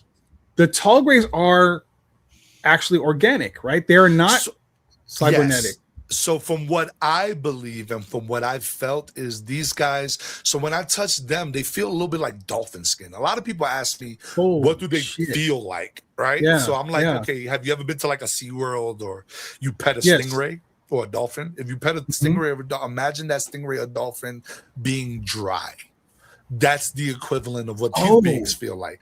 They feel like that kind of skin, but dry. What a perfect description, man. That's amazing. But that's what they feel like. So the way I saw these tall whites was, I just remember being in my driveway one time, and I called them the tall grays. I used to call them tall whites, but I've noticed in my research that the tall whites is a completely another race of beings, and I don't want to get them confused for people out there listening. So from what I consider the tall grays to be, I'll give you the best depiction of what I remember. So I just remember being in the driveway of my house in Oviedo, and I was holding my son's hand, my oldest son at the time. And he's still my oldest son. What am I saying? Well, at the time I was with my oldest son. There you go. So anyway, I'm in the driveway and I just remember seeing the ship come down. Hold on, let me mute my mic real quick. Go for it. I'm gonna grab a drink. 2 seconds. They keep talking. I'm not going far. No, I got you. So I just remember being in the driveway with my son, and I see this ship come down, and the best way to explain the ship is like it's a disc. You know, it's a kind of disc-shaped kind of ship. It's gunmetal black, like completely black, no shine to it. It didn't have no seams. Like it looked like it was created out of one piece. Is the best way to explain it. Like there's no rivets, no nuts, bolts, no seams, no signs on it. Everywhere the light was coming out of it, it looked like it was an indentation inside of the ship. Like it didn't look like it was a light exterior from the ship. Yeah. And coming off of it was some sort of mist. And the mist was electrified. When I said this to another UFO researcher, it was like velvety, kind of purplish mix, and it was electrified. Like I can literally see electricity bolts going in the mist itself. And I explained this to somebody that was really, really knowledgeable about the way these ships move. And I don't know if you've seen the movie Fire in the Sky.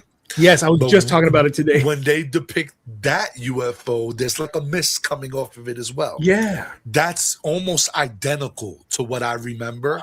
Just it was more colorful and electrified. You can see the electricity in the mist. And then it's like I blink and now I'm walking down this long hallway. And I'm just walking. I don't remember the ship coming lower or the thing opening up or being lifted in. I don't remember shit like that. It was just like I blink and now I'm in a hallway. And this hallway is long, dude. It's like a long hallway. The thing that I remember about the hallway, if I were to explain it to the best of my abilities, is it didn't have no light sources, but it was well lit. So there was no light fixtures, no light bulbs, nothing like that. But it was super well lit. The best way to explain it is like atmosphere. It looked exactly like it had atmosphere. It was just lit. Like the walls itself was the flashlight. I don't know. Like it was just lit. Like it was just lit. Like it was just lit. And it looked clean. I remember that from the T. Like I remember trying to look for a smudge, a dust, like just trying to look for something that looked like a handprint or something. And I couldn't. It was completely clean. Like I could make eggs on the floor and eat it straight off the floor. And it would like no germs.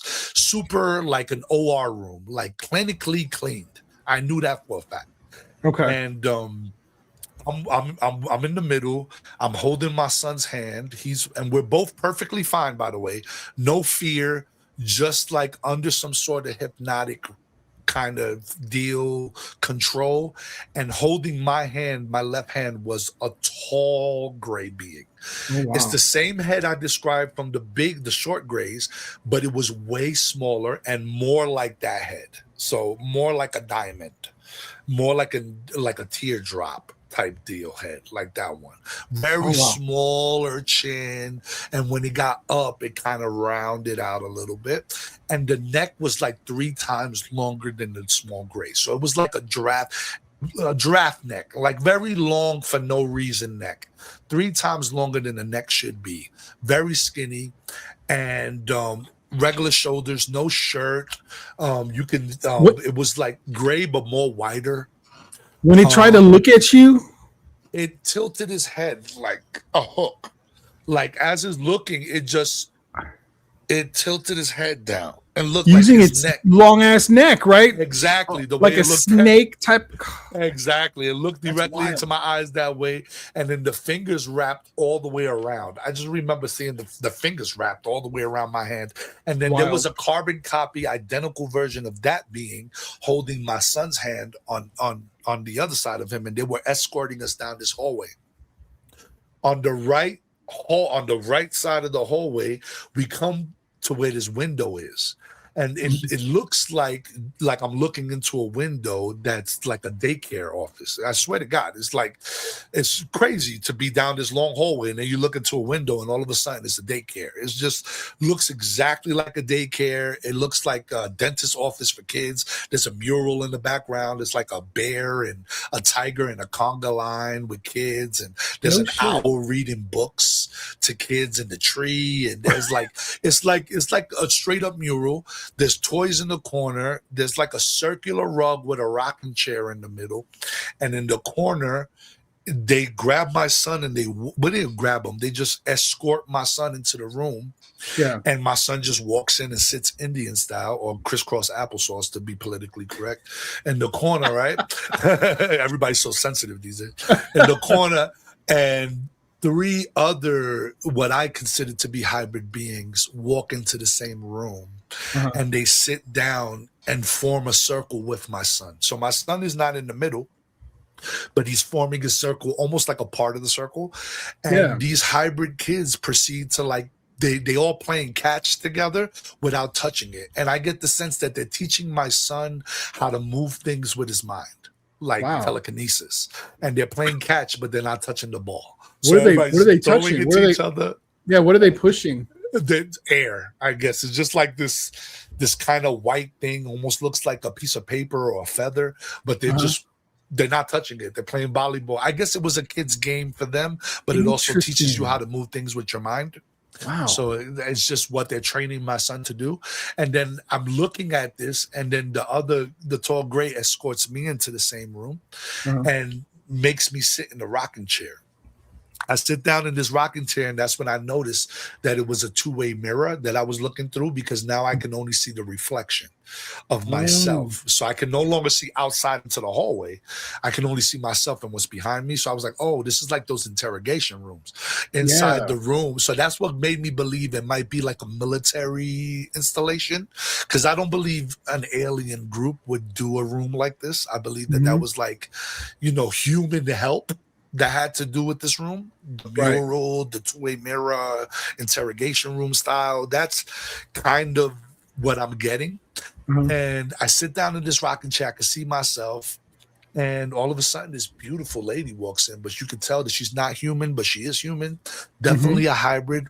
She proceeds to hand me a baby, and this baby looks like, has bigger eyes than a human, but not as big as an alien, smaller mouth than a human, but not as small as, like, it's definitely a hybrid baby is what they're giving me. And it looks very sick, not really good. And it's almost like they're looking at me like, yo, this is your kid, bond with it. Do whatever that you humans do to make him live. Like, maybe he's not living because he doesn't have his father. Like, bond with it, feed it. And it gives me, she gives me a bottle, and I just try to feed the baby, and it's not responding. It's like going, like trying to drink it, but it's not. And I'm like, what the heck? I'm confused, because there's aliens there. I don't know what's happening. I'm like, what are you trying to get me to do, lady? And they're staring at me like, make it live, dude. Like, whatever you monkeys do to make this thing live, like, do it, ape. Like, they're giving me that look. And I'm just like, I don't know. And then it's like I blink, and now I'm in the auditorium. And I'm like, what? I'm like, out of nowhere, it looks like a lecture hall. And like, there's like a board in the front. There's like an archway for a door. And I just look to the left of me, and there's this bigger, heavy set Black girl from Brooklyn just sitting right next to me. And she's like, almost like she saw me sleeping there and was waiting for me to wake up. And she was like, what's up? And I was like, what's up? And she was like, where are you from? And I was like, I'm from the Bronx. Where are you from? She was like, I'm from Brooklyn. And we started having this conversation. That I wasn't scared. It just doesn't make sense to me that I just start going into a conversation of where I'm from with this lady from Brooklyn. And I'm pretty sure there's a lady right now going, yo, I was talking to some white dude and on the ship. He told me he was from the Bronx. Like, I guarantee you there's somebody in Brooklyn talking about that right now. I was going to ask you if you ever met her outside the ship, man. I guarantee you I'm going to be at a conference one day, and she's going to be like, I'm the girl from Brooklyn. Well, anyway, that would be so freaking awesome, man. I'm talking to this lady, and then all of a sudden comes in this, and there's other people in there. It's like an auditorium, but there's like a group of 3 talking. I can't hear the conversation. There's a group of 4. Something weird about the chairs is the chairs didn't have legs. So it's like the back of the chair was like fused to the UFO in some way, and then the bottom of it scooped out, and then I was just sitting in a scoop. Like, that was their version of chairs. I think it's because since they're moving through space, like, hello, calf shit sliding around. So, or whatever. I don't know. I'm just thinking with my human brain. I really don't know. But that's their style of the way it's the style of the way their chairs work. And I'm sitting down in the chair and I see this being walked in. And this is something like I've never seen before. It was like a golden being. It had like the same bipedal shape, like a head, shoulders, arms, legs, same starfish as us. But it obviously had no bones because it was moving like it was made of liquid or some sort of smoke, like a jelly-like creature. And the head, I remember, like it had like an aura to it that it flickered like a flame to me. Like What it just the looked like hell? it just looked like a flame. And it just walks slowly towards this desk. And there's a little black cube on it. It's just a little black cube. It's like so small, bro. It looks like a Rubik's cube, but it's just on this desk. And it makes like a gesture towards that cube. And all of a sudden, the cube opens up from the top and this hologram of Earth comes out. And it's a huge hologram. Like it's the best looking hologram I've ever seen. It looked like HD quality hologram. Like Wow. it was like 4K, 9K, whatever technology they had. It felt so real that if I would have put my finger on it, I felt like I would actually affect things on Earth. Like it looked so real. Then this little meteor comes out of nowhere from the corner and it hits the hologram Earth. The Earth blows up and I hear in my head in a robotic voice, which was weird to me. It didn't sound like a person. It didn't sound like my own voice. It vibrated all the bones within my body. Like it felt like it would, like the voice was at a resonance that vibrated me from within. And it said in a robotic voice, when all this happens, you will have a job to do. Or you will all have a job to do. And then it's like I'm blink and I'm in this field and it's full of people. It looks like Woodstock. And then this fiery ball is coming from the sky, and we all at the same time in the field put our palms up towards the ball, and the ball just explodes, and all the little meteorites go all over the place. And I blink again, and I'm back in my driveway. My son has his legs wrapped around my waist, his head is on my shoulder, and I can see the UFO slowly floating away. And I'm just like, what's it going on? So that was the hybridization experience that I talk about a lot. What the hell, dude? Yeah. You know what? You just reminded me, and I meant to look it up, but I posted on Down the Rabbit Hole. There's an asteroid, a very large asteroid on the way here. And they said that it's going to pass. I think it's August of this year. If I'm not mistaken, or next year. I can't remember. I'm gonna look it up as soon as we get out of here. But it's supposed to make a very close passing by Earth, like one of the closest we've ever had. Wow. See, I Could didn't it even know be that they're saying they're just telling us that it's not going to hit us, but might actually hit us? You know what I'm saying? So I would put two things. Like I take it as two things. Number one, my job is super serious. I take my job here on this planet, my mission very, very, very, very seriously. If it's a physical place that I need to be at or need to gather people to be, I got to figure out how to do it. But I get the sense that it's both. It's an actual thing that's happening, and it's also an energetic thing that's happening. So it could be a metaphor for something energetic. It could be something real that's going down, and my job is to prevent. I don't know, but I know that I'm getting this urge to speak more about it, to go to more conferences, speak more about it, to gather people at a festival. I'm just getting this urge to unite a ton of people together. So however that looks in the future, I'm just one day at a time. It's like I don't know what I'm supposed to be doing, but I know that if I just do the work, everything else will kind of unfold the way it's supposed to unfold. Yeah. So I'm just focusing on doing the work, and hopefully it'll get me to where I need to be. And if it's in that field on that day, then I'll be there because I'm ready to work.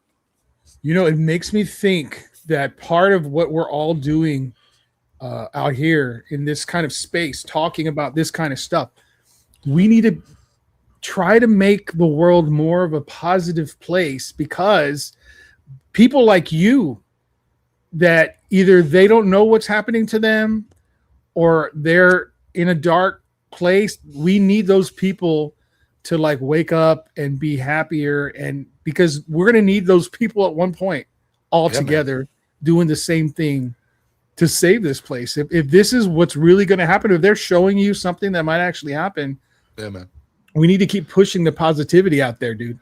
Seriously. I'll put it to you like this. We're all pieces of a puzzle, right? But Right. some of us are the border and corner pieces. Without us, you can't put everything else together.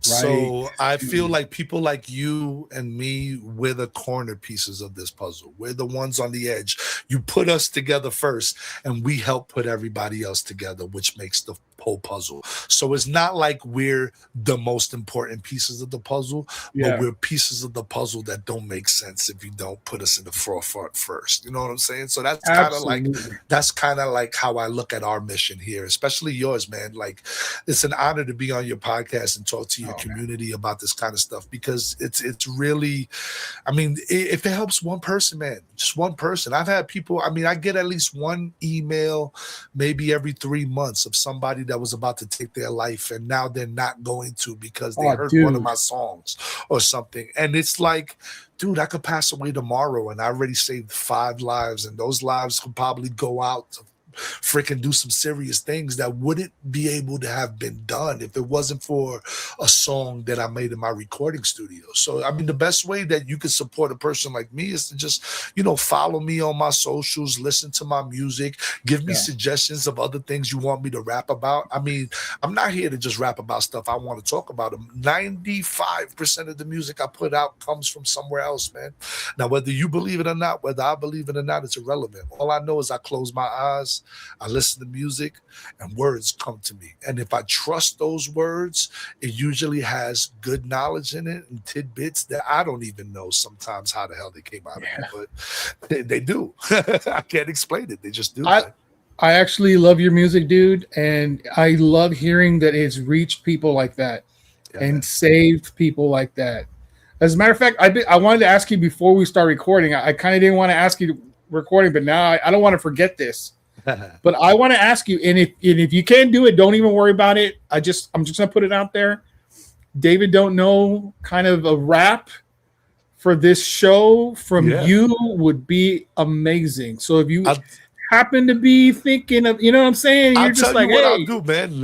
Let's just make it official. I'll work on something for the pod just out of love and respect for you. So we'll get together after this, maybe tomorrow or the next day, and we'll talk about the sound you're looking for. And I got you, my brother. Anything for you, my brother. I got you. Thank you. God. Thank you, Melissa. Also, right now I can say, let me see. It all started with Stardust. Melodic harmonics and thoughts, that be the source that defines us. Hold on. It all started with Stardust, melodic harmonics and thoughts, that be the source that defines us. With just a fingerprint of sound, take a minute and wait until you get it. It's profound when you find out that your body never weighed a pound, because the truth is we're just energy moving around. Can't you see it when it's coming from the ground? That's why we dance around the fire so proud. See, I'm proud of the vibes that we founded. The foundations, the fountain, the youth when you're grounded. Running barefoot to the top of the mountain. Eating sun rays in the days like I'm counting calories. You know what I mean? It's those kind of words. Damn, that's great. I could have done more, but it's not coming to me. Yo, my wife gets mad at me all the time because she goes, you make these songs and you don't take the time to memorize them. I was like, babe, they're downloads. They come to me, I push them to the side. They come to me, I push them to the side. So I do have to memorize more so I could do more performances live and stuff like that. But yeah, man, that's a little taste of what I do. Beautiful, dude. I'm the same way. Like, I have all these ideas that come out of nowhere, and I'm like enjoying them in my mind. I'm like, this would be an awesome story. I can actually make this, and then I do something else. Gone, completely gone. We're like remote controls that won't stop clicking channels. Exactly, I tell my wife dude. all the time, I'm like a remote control that won't stop clicking channels. I keep on going, man. Shout out to Melissa one more time. Shout out to Melissa. Mel, go give her a follow too on Instagram. Absolutely. She's always ranting and raving about the good stuff. Man, so let me ask you this. Yeah, man. And we're getting close, but I would. Oh, you flashed. What the hell is that? I told you, man. So let me just let everybody know what we're about to talk about right now has actually affected Skitz on other podcasts. So we're going to talk about, I'm going to bring it up here in a second, but I want to let everybody know that it might actually go off. He might disappear. But we're going to talk about it a little bit. The Wi-Fi started acting up on your end, so yes. So we're going to talk about my lab. I mean, it's coincidental, right? But, yeah. Right. So you had an experience, and I think it was in Florida. Yeah. Where Melissa was taking the trash out. Yeah. Right. And then she froze outside and you happened to see what was going on. Can you talk about that? Yeah, for sure. It's what I describe to people as my military abduction. So my lab stands for military, military base abduction. So when you hear somebody talking about my lab, that's kind of like what they're talking about. Okay. And now, I want to preface this by saying I'm not knocking the military. Like, I get it. They have jobs to do. They have to protect. You don't know if these beings are negative. You don't know if they're positive, whatever. Yada, right. These beings, for all they know, could have gave me nuclear codes or negative things to build a bomb on Earth. Like, I get why the protection is there. Maybe not agreeing with the way they decide to do things, but I understand the surveillance and the protection. So I'm not going through this bad mouthing CIA or FBI or dark pro. Like, it's whatever. If you're negative, don't do it. If it's for a reason of national security, I get it. Like, I get it. I'm not oblivious to that. Right. So, like if I could say, like, England is our ally, right? Yep. Like England, France. But they're still doing They're spying on our buddies. Exactly. It's kind of the same thing. Yeah, exactly. And I wouldn't even be discouraged to know that I'm being used by both parties. Under a regression situation, I found out that I was being used by the extraterrestrials to find out if I was being followed, and I was being used by the government to follow the UFO. So on both parties, I'm just a worm on a hook. Like, they actually said it in my regression. Like, they literally called me that in the car when they were transporting me to another location. They physically described me as a worm on a hook. They're using me as bait. So what happened to me that day is, I mean, you can see it in the documentary, so I'll give you just a brief version of it. I see Melissa acting a little weird after we started eating dinner. She was just staring up at the sky. For the lack of being non-exaggerated, I always say it was like 5-6 minutes, but if I'm going to be accurate with it, I was staring at her for maybe a minute 20. Yeah. But that's like a long time to stare at somebody and they're not moving. I mean, just stare at somebody for 90 seconds and you'll see. It's uncomfortable. Yeah. I'm looking at my wife.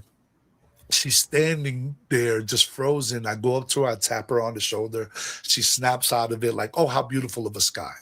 I go, hey, lady, you're acting kind of crazy. Like, why were you standing there just frozen like that? In her mind, she looked up, saw how beautiful the sky was, and kept it going. Is it acting up? It glitched. It's already glitched twice. Yeah, bro. It's gonna start. So I say, you know what? I was smoking cigarettes at the time. So I was like, you know what? Let's stay out here. I'll just smoke a cigarette. I'm in my driveway, whatever. I'm smoking a cigarette and I proceed to see this light rise in the horizon. If I'm standing in my driveway, I can see the neighbor's house. And then above the horizon, behind my neighbor's house, I see this light. It's just a golden light. It looks like a diamond, maybe, if I wanted to give it a shape. But it's just like a golden star floating up into the sky.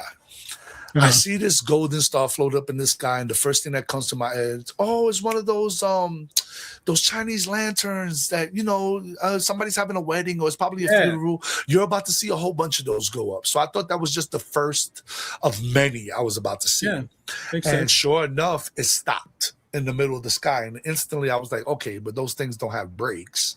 It's not going to just stop out of nowhere. Right. So it's a helicopter. Instantly went to helicopter. I remember a couple of days back, somebody was being chased on the highway not too far from where I lived, and I saw the helicopter in the distance with the spotlight on. Every time the spotlight kind of turns towards my way, I never see the helicopter. I only see the light. So I just assumed there was a helicopter flying towards me with the spotlight on. It was almost dark. It was like in that twilight sun going down time. So maybe, it could be a spotlight. But then I don't hear no noise, and it's just frozen there. And then it hits me like a ton of bricks. Holy crap, I'm looking at a UFO right now. Oh my God, I'm looking at a UFO and something inside of me just said, I'm going to try to connect. So me and my wife are finally like, it's a UFO, dude. We're looking at one. I close my eyes and internally I go, with all the peace, love, and light in my heart I have right now, I want to say thank you for showing yourself to me. I would love to connect with you right now. And just to show a sign that we're both connected, can you please move to the, and before I could say the word right, it starts floating towards the right. And I just, it hits me again, like my heart flutters. I can feel I'm connected. Oh, so I say out loud, holy shit, holy shit. And once again, I'm sorry for cursing, but I go, holy shit, holy shit, I'm connected, I'm connected, I'm connected. And I grab my wife's hand and I start squeezing it. And she's like, ow, ow, ow, ow, ow. What are you talking about? I'm like, I'm connected, I'm connected. Oh my God, I'm connected to this ship. Listen to this. Listen, shut up. Thank you so. I'm telling you exactly how I was. Super excited. Yeah. I was like, baby. I mean, no. I was like, thank you so much for connecting with me right now. I would love to prove to my wife that we're connected. So can you please move to the left? And right when I say left, it floats to the left. And my wife goes, oh my God. And we're both like jumping up and down with excitement, happy. None of us are scared. And then it starts flickering. Like it phases in, flickering. It's moving a little bit up, a little bit down. It's happy too. Now I get the thought in my head, we are connected 100%. I'm connected to this ship. This ship is connected to my emotions. I look to the right down the street. And whipping the corner, well, no, excuse me, I left the part out. As we're getting so excited, a helicopter flies over my house and beelines towards the light. Then another helicopter comes from the left, another helicopter towards the right, helicopter coming from behind it. Before you know it, no exaggeration, I'm looking at an independent scene, just a glowing golden light and like 5 helicopters, maybe six helicopters surrounding this light in a circle. Like, are they legit helicopters? Just black on black, no news helicopters and no writing on any helicopters, just black helicopters surrounding this thing. Wow. And they're not engaging with it, but it was like, if this was the helicopter, if this was the ship, helicopter here, helicopter here, helicopter here. Like it was not that close to it, but just surrounding it. And then right at that time, I'm like, oh shit, Melissa, you seeing this? I look down to the street and I see this black Durango start turning down my street. I normally wouldn't get scared of seeing a car turn down my street. Yeah, it was the fact that I know Florida law. I had tints on my whip at that time, and they're always pulling you over. They're too dark. So the first thing I noticed was this Durango had limo tints, and that's not the alarming part. The limo tints was on the windshield. That's what made me go, wait a minute. What? The windshields in Florida have to have no tint because cops need to see you driving. They need to see you same as Texas. Yeah. Exactly. So there's no way you could put limo tint on the windshield. Nope. But this Durango had straight up limo tint on the windshield. I cannot see in. It was completely dark. So that was what stood out 100%. Like if it didn't have the limo tint in the windshield, I would have never even cared about the damn Durango. So the Durango comes, it starts slowly driving, maybe 5 miles per hour. I'm in the middle of the street. So it's like approaching. It gets 2 houses down and it just stops in the middle of the street. And I'm looking at the UFO, looking at my wife, looking at the Durango, looking at the UFO, looking at my wife, looking at the Durango. Then all of a sudden it goes from 0 till about, once again, lack of not being exaggerated, maybe from 0 to 8 to 10 miles per hour. But even 8 to 10 miles per hour in that small period of time feels like it's going kind of fast past you. So it drives a little bit fast past me around that speed. And I get this flash of green light that completely covers my eyesight. I could not see at all. It was just green. The minute and that's from the Durango? From the Durango. The light came out of the Durango. Okay. And it flashes me and I got a complete green it's completely green in my eyesight. It was like all I could see was green. I told my wife, yo, did you see the color coming out of that car? And she was like, yeah, it flashed like a blue light at us, right? I was like, blue? That light was green. I was later able to uncover under my regression that the reason why I had a different color light is because that vehicle flashed some sort of light that was able to indicate who was the connected person to the ship. If Melissa was the one who connected first, I would have saw blue. She would have saw green.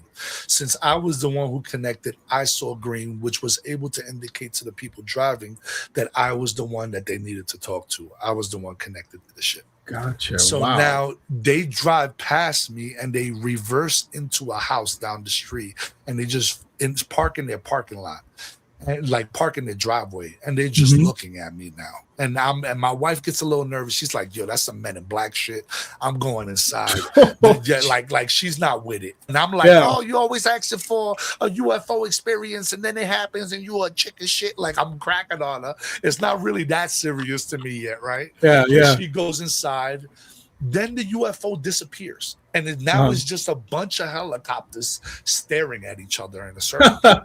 I don't know if they have infrared on and they can see that it's still there via infrared, but for the visible eye, that golden light is no longer there.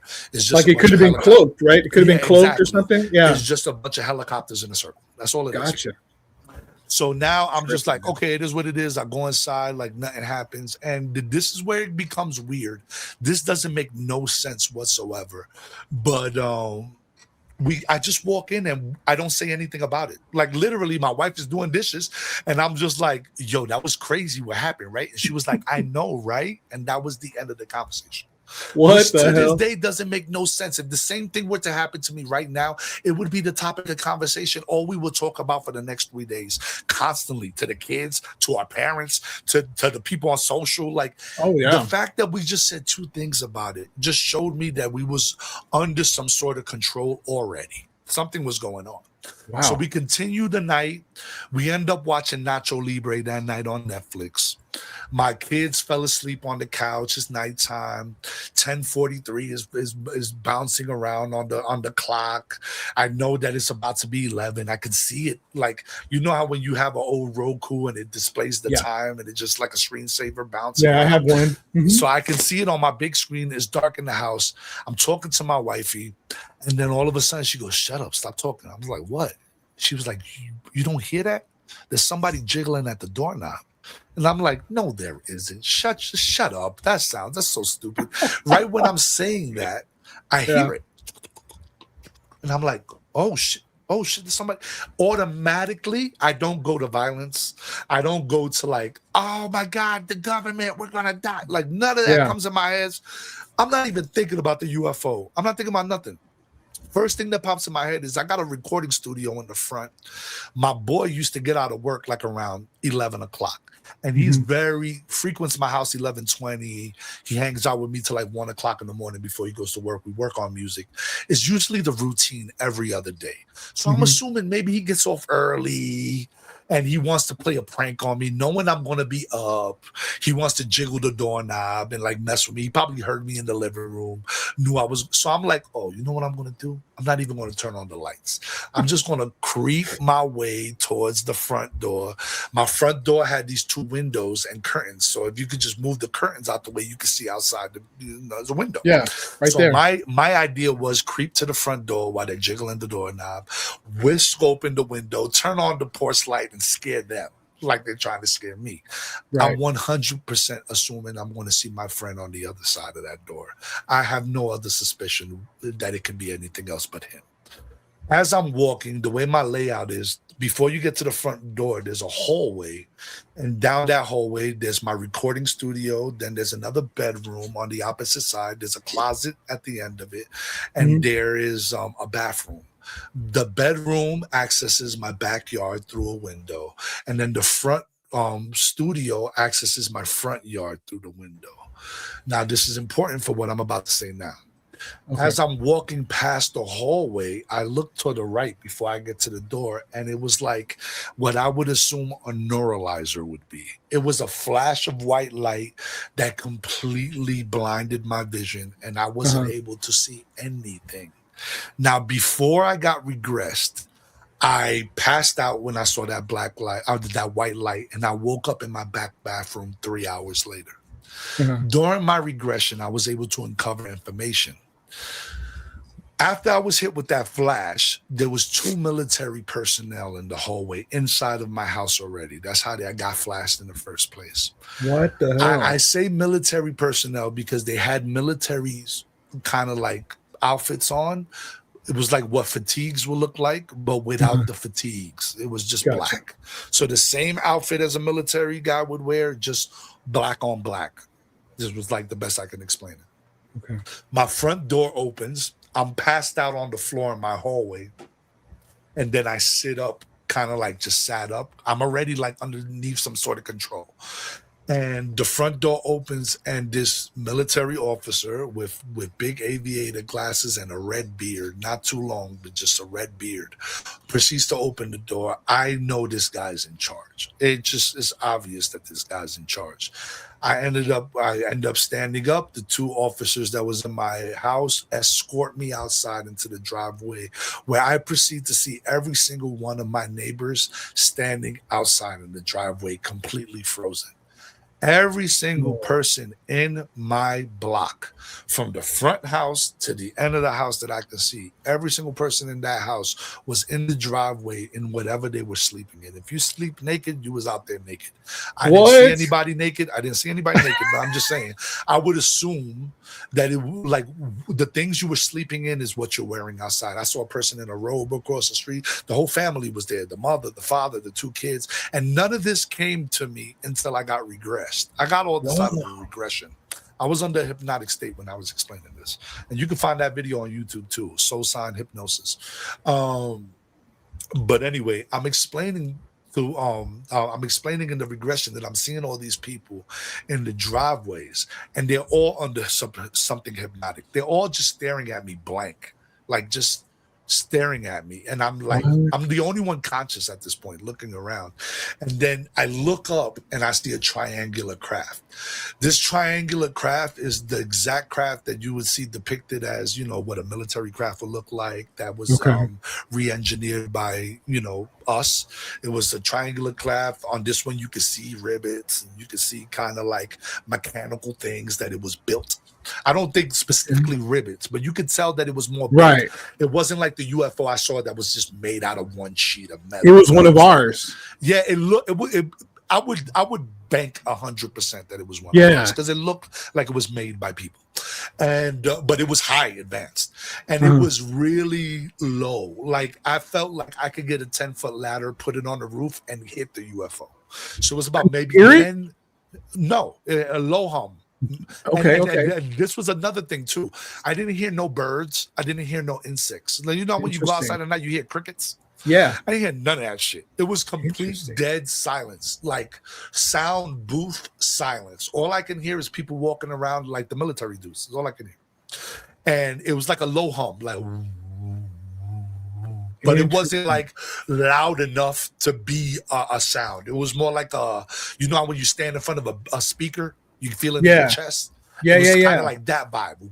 Interesting, like dude. Waves. Wow. I was feeling waves, and a Jeep pulls up, just a black Jeep pulls up in front of my house, and I get escorted by the 2 military officers, and then another military officer. I guess somebody pulled up in the car, and then the 2 military officers that was in my house went in the Jeep with me.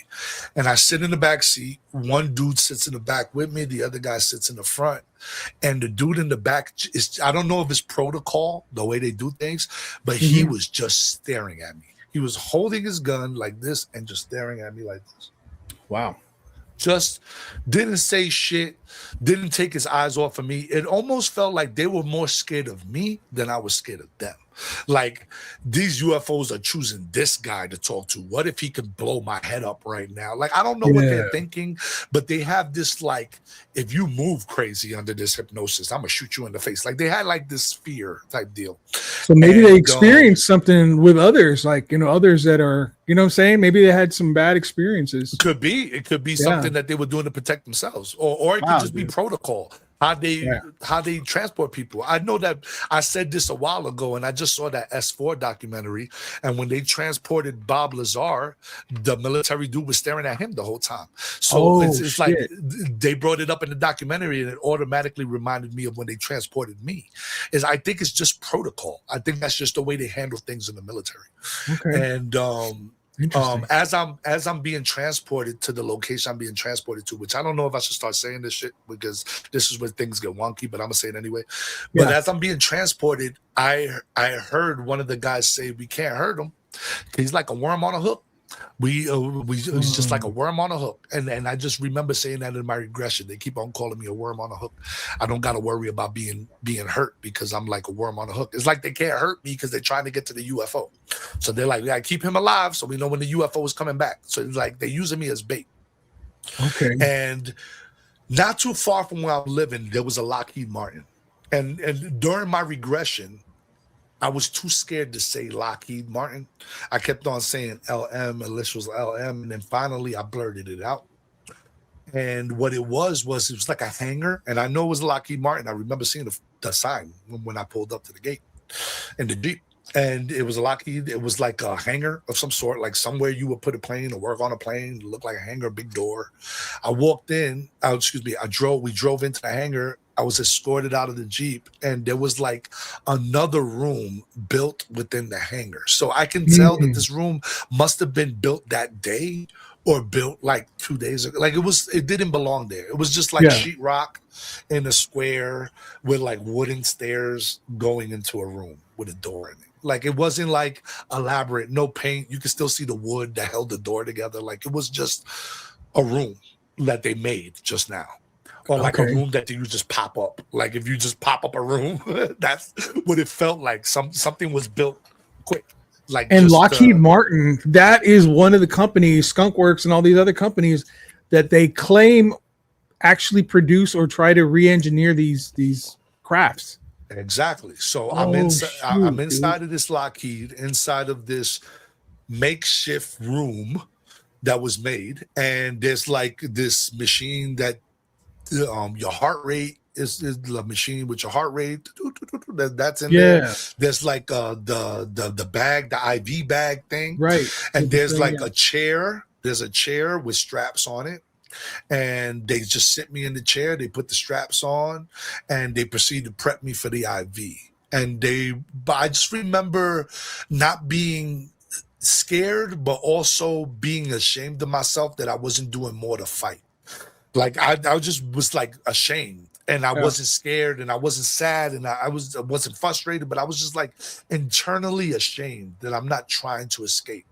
They prep me for the IV. They put the IV in. They exit the room, and I hear the guy say, "We'll be back in 20 minutes." They walk out, and I'm sitting in a room for 20 minutes, bro, and it's just an IV slowly dripping into my arm, and I feel shame in my body, like I should be like trying to get out, like I should be struggling the whole time I'm in there for 20, but I'm just sitting there, man. And I just get this thought of like, damn, man, I'm ashamed of myself. I'm not doing more to like get out of this. I don't know if I'm under some sort of control, but that makes a lot of sense. I'm just like internally, I'm like ashamed of myself. And then finally, door opens up, military dude walks in, guy with the red beard walks in, and then the guy that gave me the IV has like some sort of lab coat. I don't want to depict them as like the normal scientists because it wasn't like a white lab coat, but it was weird. It was like a trench coat. Like they were expecting to get something on their body or something. It was something that covers their whole body type deal.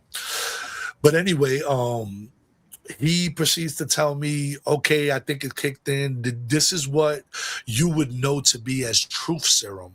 He didn't tell me the actual name of the drug. Like if he would have told me this is phosphate maloxalate, and like I wouldn't have known what the hell it was.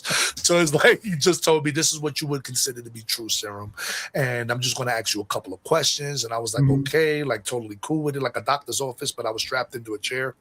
And I just remember him going, "Is your name Rafael Lugo?" And I'm like, "Yes." "Do you live in Oviedo, Florida?" I'm like, "Yes." "Do you have a tail?" And I'm like, no. Do you have 5 eyes? And I'm like, no. And he's like, okay, you can ask some questions. And then the military dude stands in front of the chair. He goes, okay, what happened? And he starts asking me question after question after question about the UFO, the ship. Was any information given it to you? And I was like, yes, they gave me information. They downloaded information into my brain. They were like, tell me what information they downloaded into your brain. And I proceeded to give them gibberish, like 0119, something like numbers and shapes and bullshit is what I was giving them.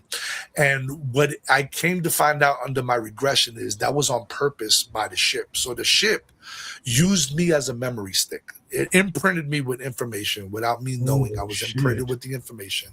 And then they wanted to know what information they imprinted into me. So they made an abduction happen. They faked an abduction.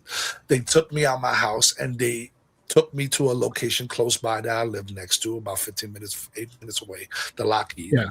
And they got the information out. I think the ship knew that I was going to be followed by military, so it gave me bullshit information, and it just wanted to see if I was being followed and who was following me. And then they knew that they couldn't harm me because they needed to use me for bait to see when the ship came. So they were both using me. The ship was using me, the UFOs was using me, and this military, the military people was using me. So I got this feeling during my regression when that was said, like, I'm mad sad that they would do me like that. It is what it is. But anyway, the gibberish that I gave him got him so pissed off that he was just like, just stop the whole thing, send it back. It is what it is. We're not getting nothing out of him. They didn't give him anything. And he got frustrated. They took me out the chair. They drive me back home.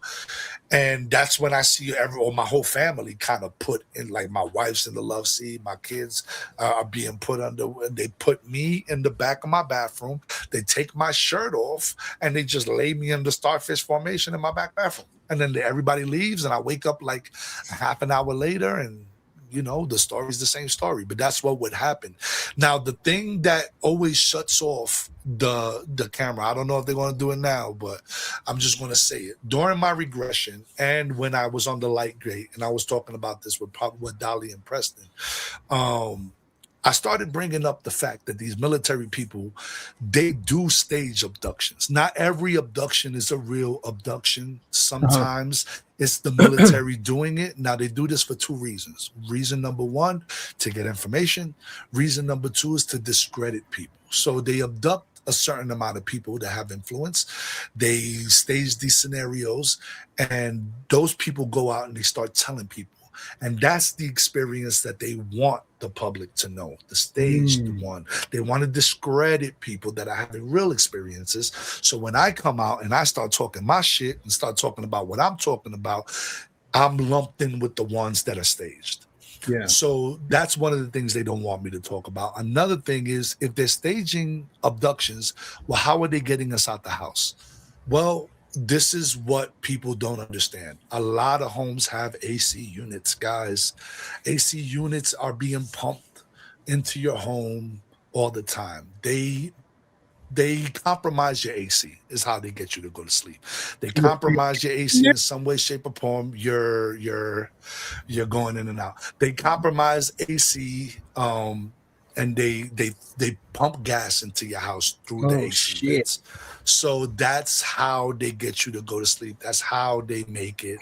It's all pumped in through your ACs. And that's what they don't want you to know, is that they have the ability to stage these abductions, and they have the technology, the chemicals to make you lose that memory of what's happening. So, yeah, man. What the fuck, dude? That is crazy. You know what? I have a theory, bro. I have a theory. The information they gave you, what if that was actually good information that was meant to go to somebody on the inside, but these people, these are like lower level people, they're not getting or not understanding the information that you're giving them out? What if it's something that's vital to someone in the whatever? It could 100% be. And like I said, I gave up the information that I knew at the time. So hopefully it got to the right people, or, you know, it's still imprinted inside of me. And when the time is right, I'll tell it to the right people. I just know that they have access to use me like a memory stick. I can't remember what they put in me, and they make me remember when it's time, I guess. That's just the way it works. That is absolutely wild, my friend. You know what? Dude, I can't even, like, I can see the people outside who are just standing there staring at you. And in a sense, you're the same because you're kind of not, you don't know what's going on. You're being led out there. I wonder what happened to those people. Like, they let them back in their house, you know, or whatever. Why did they take your protocol? I think it's a protocol for, like, okay, this UFO was here. We got a lot of military people. We need to make sure that everybody in this block and the next block is outside, so they're not peeking out the window. They're not. It's like everybody's in the driveway where they can see them under their control, so nobody's seeing anything that they don't want them to see. That's kind of why I think everybody was in the driveway. Makes sense. Yeah. What if the second part is they're flashing these people to see if they got any communication as well? Yeah, man. Yeah, man. Yeah, man. Wow, dude, 100% could be a part of it. I don't even know how they do it, bro. I mean, I just want to also bring this out. I mean, just think about that. The government has technology that can pull you out of your house and make you stand in your driveway without you knowing that you did that night. Yeah, that's why you'll sometimes never know. You might have dirt on your feet. You wake up in the morning, or you might have a bruise on your arm. You wake up in the morning, you're like, how did that happen? Well, who knows? Maybe you was outside last night. Maybe you was outside last night. Fuck, dude, that is a wild story, dude. When I saw that on and again, calling all hybrids on Amazon, go check it out, dude. It is an amazing documentary featuring Skitz here. I watched it, dude, and I was so thoroughly impressed. That's love. Everything you said here, I 100% believe you, bro. Because I'm a very skeptical person, right? As you should be, to be honest. I love that about you. Dude, you have to use your critical thinking skills. I'm being honest here. Not everything is real, but I believe that you experienced this. This is something to me that rings true 100%, bro. And listen, man, thank you so much for joining me. I have a thing called the 6 questions that I always ask at the end of the show.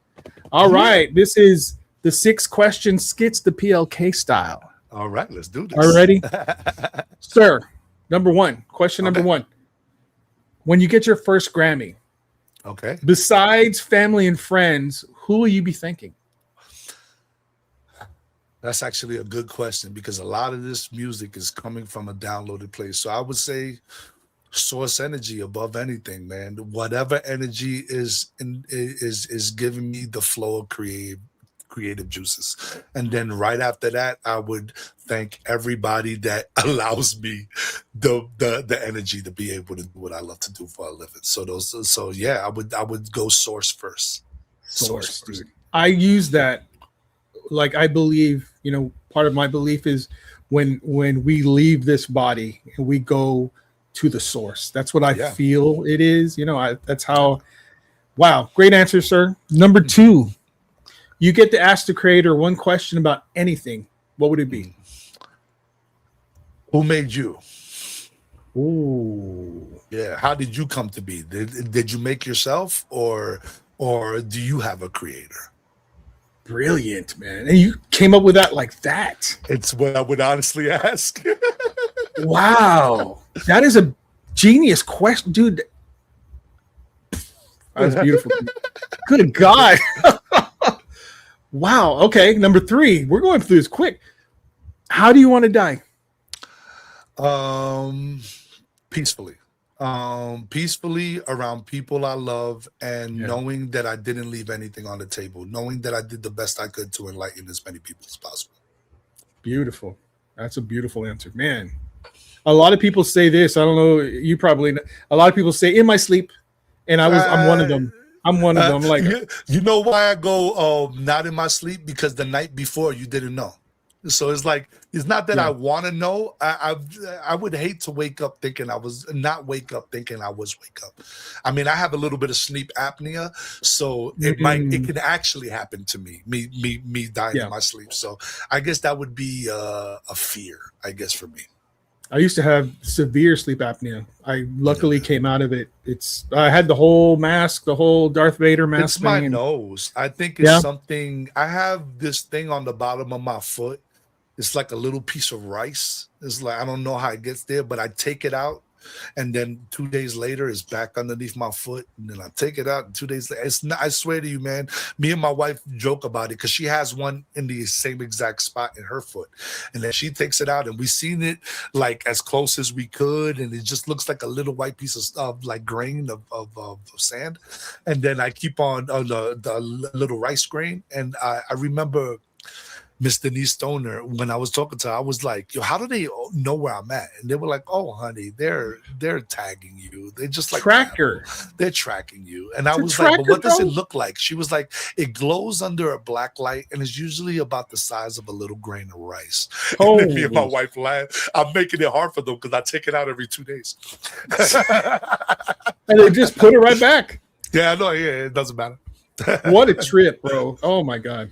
Second part of that question, how do you think you'll die? How do I think I'll die? Doing what I love to do or helping somebody out of a situation. Like I definitely see myself as a sacrificial lamb. So probably, I mean, if it's random, probably pushing somebody out the way of a bus and then getting hit by that bus or something like that. I don't know. Dude, you're brilliant, bro. You're one of the good ones, man. Appreciate you, brother. Question 4. All righty. And you may have already discussed this, so we have a second part of that. What is the strangest paranormal experience you ever had? Or if we've already answered that, what's the strangest moment of your life? All right. I think we answered the paranormal part, but the strangest moment of my life would be when I noticed that my remote viewing was accurate. Okay. That was kind of a bug out for me because I always thought I was imagining some of the images that was coming in my head. But when I was able to, there was a situation. Hold on, let me cough real quick.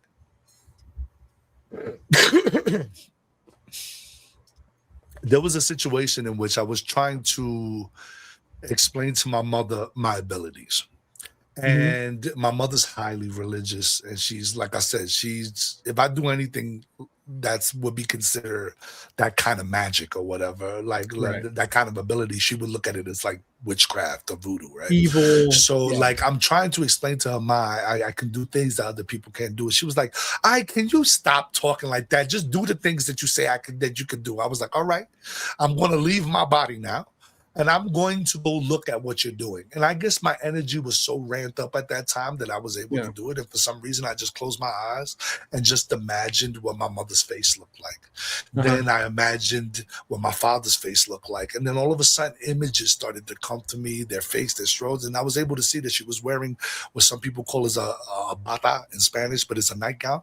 She's wearing a nightgown with flowers on it. And she's sweeping the balcony as she's talking to me with the phone in her ear.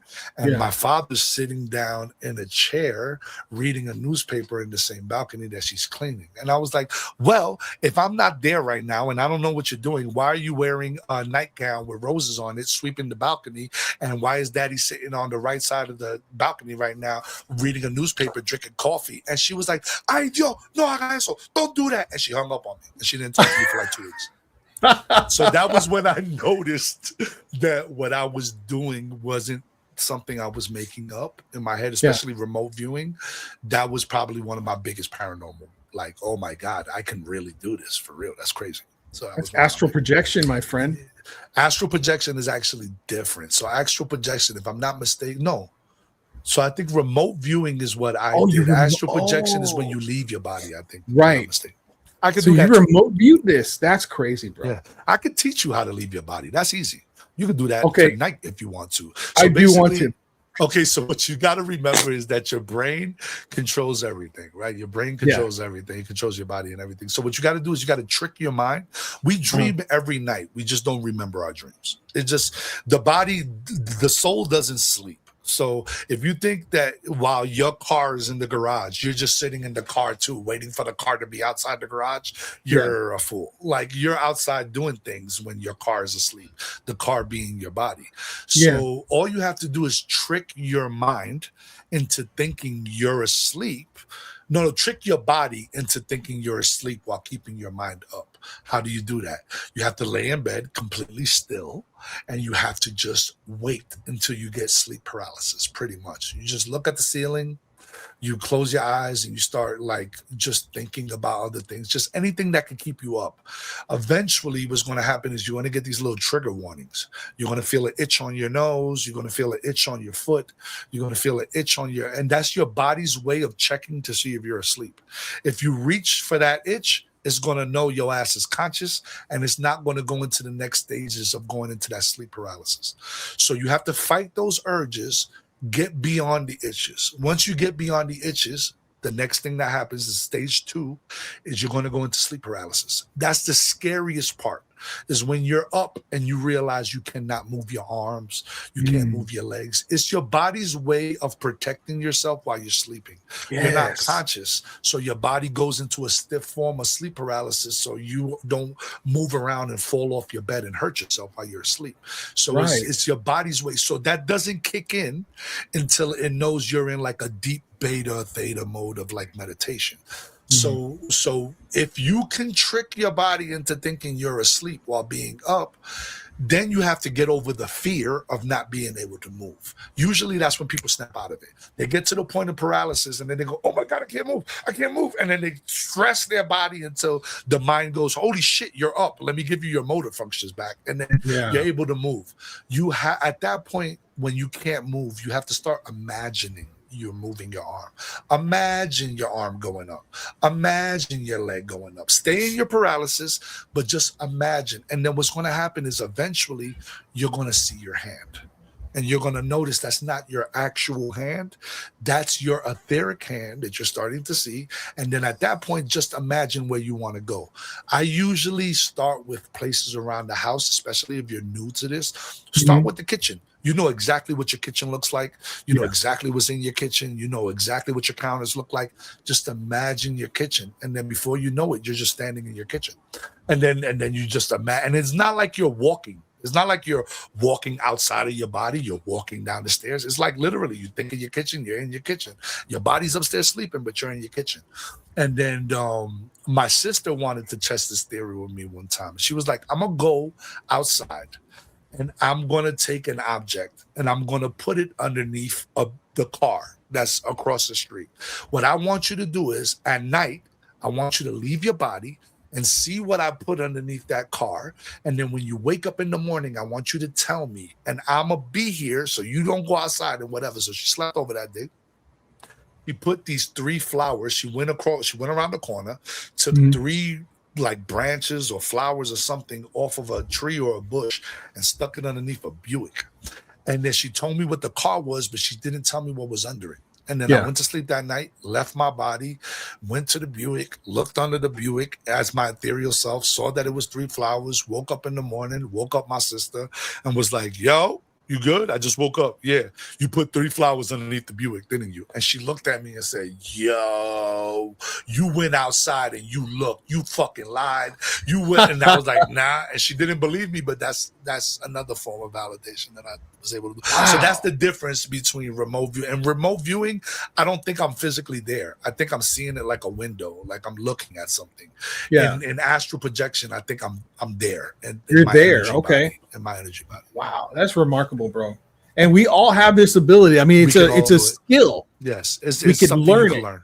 You do enough research and enough practice, you can learn this. Yes. While 100%. You were talking and explaining it, I was feeling something, man. I don't know if it was your voice or what, but I was like, oh shit, am I gonna go out now? Like while he's talking? Truth. You know what it is? It's the same thing like when I was talking about my hand and your hand started vibrating.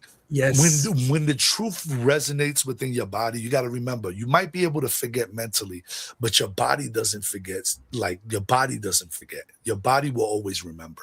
So you just gotta, I mean, you might have the same ability that I have with my hand, not remembered it. And then I bring it up and your body goes, you could do it too. And you might be able to have that astral projection. You don't remember it. I bring it up. Your body goes, you could do it too. So that's all it is your body remembering that everything I'm saying you've done already. You just don't remember it. What Raphael's talking about, we had a conversation Monday and he was talking about he has the ability, you can feel his hand and like he can feel things before it gets there. When he was describing this, my hand started to vibrate. They were tingling. And And I was like, what is going on? He's talking about this, and my hand, I feel it now, dude. Right now, I can feel it. Because you're speaking about it and it reigns true. So that's just your body's way of confirming to you that this is weird. Okay. All right. Yeah. This is wild. I left my body once. I tried to meditate, and I was floating above myself, looking at my head, not really knowing who that was until I realized, oh, that's me. And then you jump back into your body. The minute and you I was right back in. That's the trick. You gotta not do that. Yeah. You keep going after that. Yeah, you just keep going. I got it. Okay. I'm gonna try this. From what you said, because number 5, sir. What is the scariest or weirdest dream you've ever had? Okay, scariest or weirdest dream. I always get dreams where like I'm like drowning or being choked, and I think that's attributed to my sleep apnea. So I think when I'm going through something in physical form and like my sleep apnea might be triggered, I think my brain's way of telling me, yo, you're about to die, is if I get choked in my dream or if I'm drowning in a dream or something, I know to pull myself to wake up. And usually in those situations, I wake up gasping for air like I wasn't breathing. So that would be the scariest dreams I have, is those dreams where something is happening in the dream and it ends up being like a real thing that's happening in physical. Yeah, for those of you that don't know, sleep apnea is very serious. My aunt Rachel died from this years ago, man. And at the time, we didn't know what that was. It was very, very new kind of a thing. For example, when I had it, I went to get tested. I had a sleep study, and there was about 330 times that I stopped breathing. Oh, during one night. I didn't even know that was that serious. Wow. I thought serious. Maybe once or twice, 300 times. That is nuts. It's nuts because you never get to REM state. You never get to actual you never get to rest that state. point of like healing your body and getting the actual rest you deserve, which leads into constant nights of you not doing that. I mean, that can mess with your mood. That can mess with that can have like foggy thoughts, not able to it's like so much shit that affects, bro. So much. It was a lot. It was a lot. And I would wake up exhausted. Like I didn't rest at all. Wow. It was bizarre, dude. So yeah, I'm happy you got a hold of that. I need to get a hold of it myself, dude. I was a big boy, man. I was up to 300 pounds, and I was part of it. So I had to lose a lot of weight. And all right, man. Well, good for you, man. You look great, bro. Thank you, sir. Thank you. Hell yeah. So final, we get to the question number 6. Raphael. Okay. Skitz the PLK. Who the fuck do you think you are? What? Hold on. All right. If I was to best describe myself, I'm a multi-dimensional, high vibrational lyricist from Sirius B that seriously is on Earth right now, trying to do the best he can to enlighten and awaken as many people as possible. Oh man, that's a great answer, Raphael Lugo. Thank you, sir, for joining me. Oh my God, this was awesome, sir. Thank you. I would love to have you back at it, bro. Anytime. If you want me again, I mean, we could talk again about any other subject. If you ever do a panel, you need me on, man. I'm a super fan of what you do. Oh, thank you, anything involved in what you got going on, I'm in, bro. Just asking. As a matter of fact, that show right there, Deeper Down the Rabbit Hole, is a panel show. I would love to have you on it one of these days. Yeah, man. Let's have some fun, man. Let's get some skeptics in here. I don't know. I feel a connection with you. Same. Like I actually feel like we know each other. Like, you know what I mean? Am I making any sense? I feel like I've known you. There's certain people that I just can't get along with. I can't lie. It's like I shake up their demons, and there's certain people that I can talk to forever, and it's just like I've known this person. And I just believe that maybe we have crossed paths in separate lives, and maybe there's always a point where we get together in every life and we awaken as many people as possible. So let's just keep going with that flow and see where it takes us, man. Absolutely, sir. Thank you guys for listening. Definitely leave a 5-star rating. Go ahead and click the like, subscribe, do all that stuff. It's free. And again, I want to thank Raphael here. Skitz the PLK. Thank you, sir. I appreciate you. If you find it interesting, go down the rabbit hole. That's it, guys. Later. Peace. You take the red pill, you stay in Wonderland, and I show you how deep the rabbit hole goes.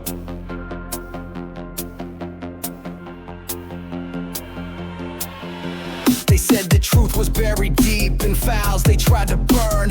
David's on the mic now, it's the people's turn. From shadow men in black to creatures in the mist, he's cracking open secrets that the government dismissed. Spooky lights above us, he's tracking every blink.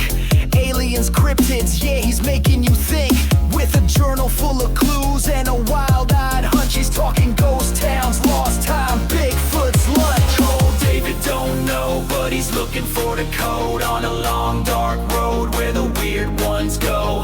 Mics stay hot when the stories unfold, digging through the static for the truth untold. From pyramids on Mars to sounds in the night, he's chasing after whispers just beyond the light. Tinfoil hat, nah, it's a crown for the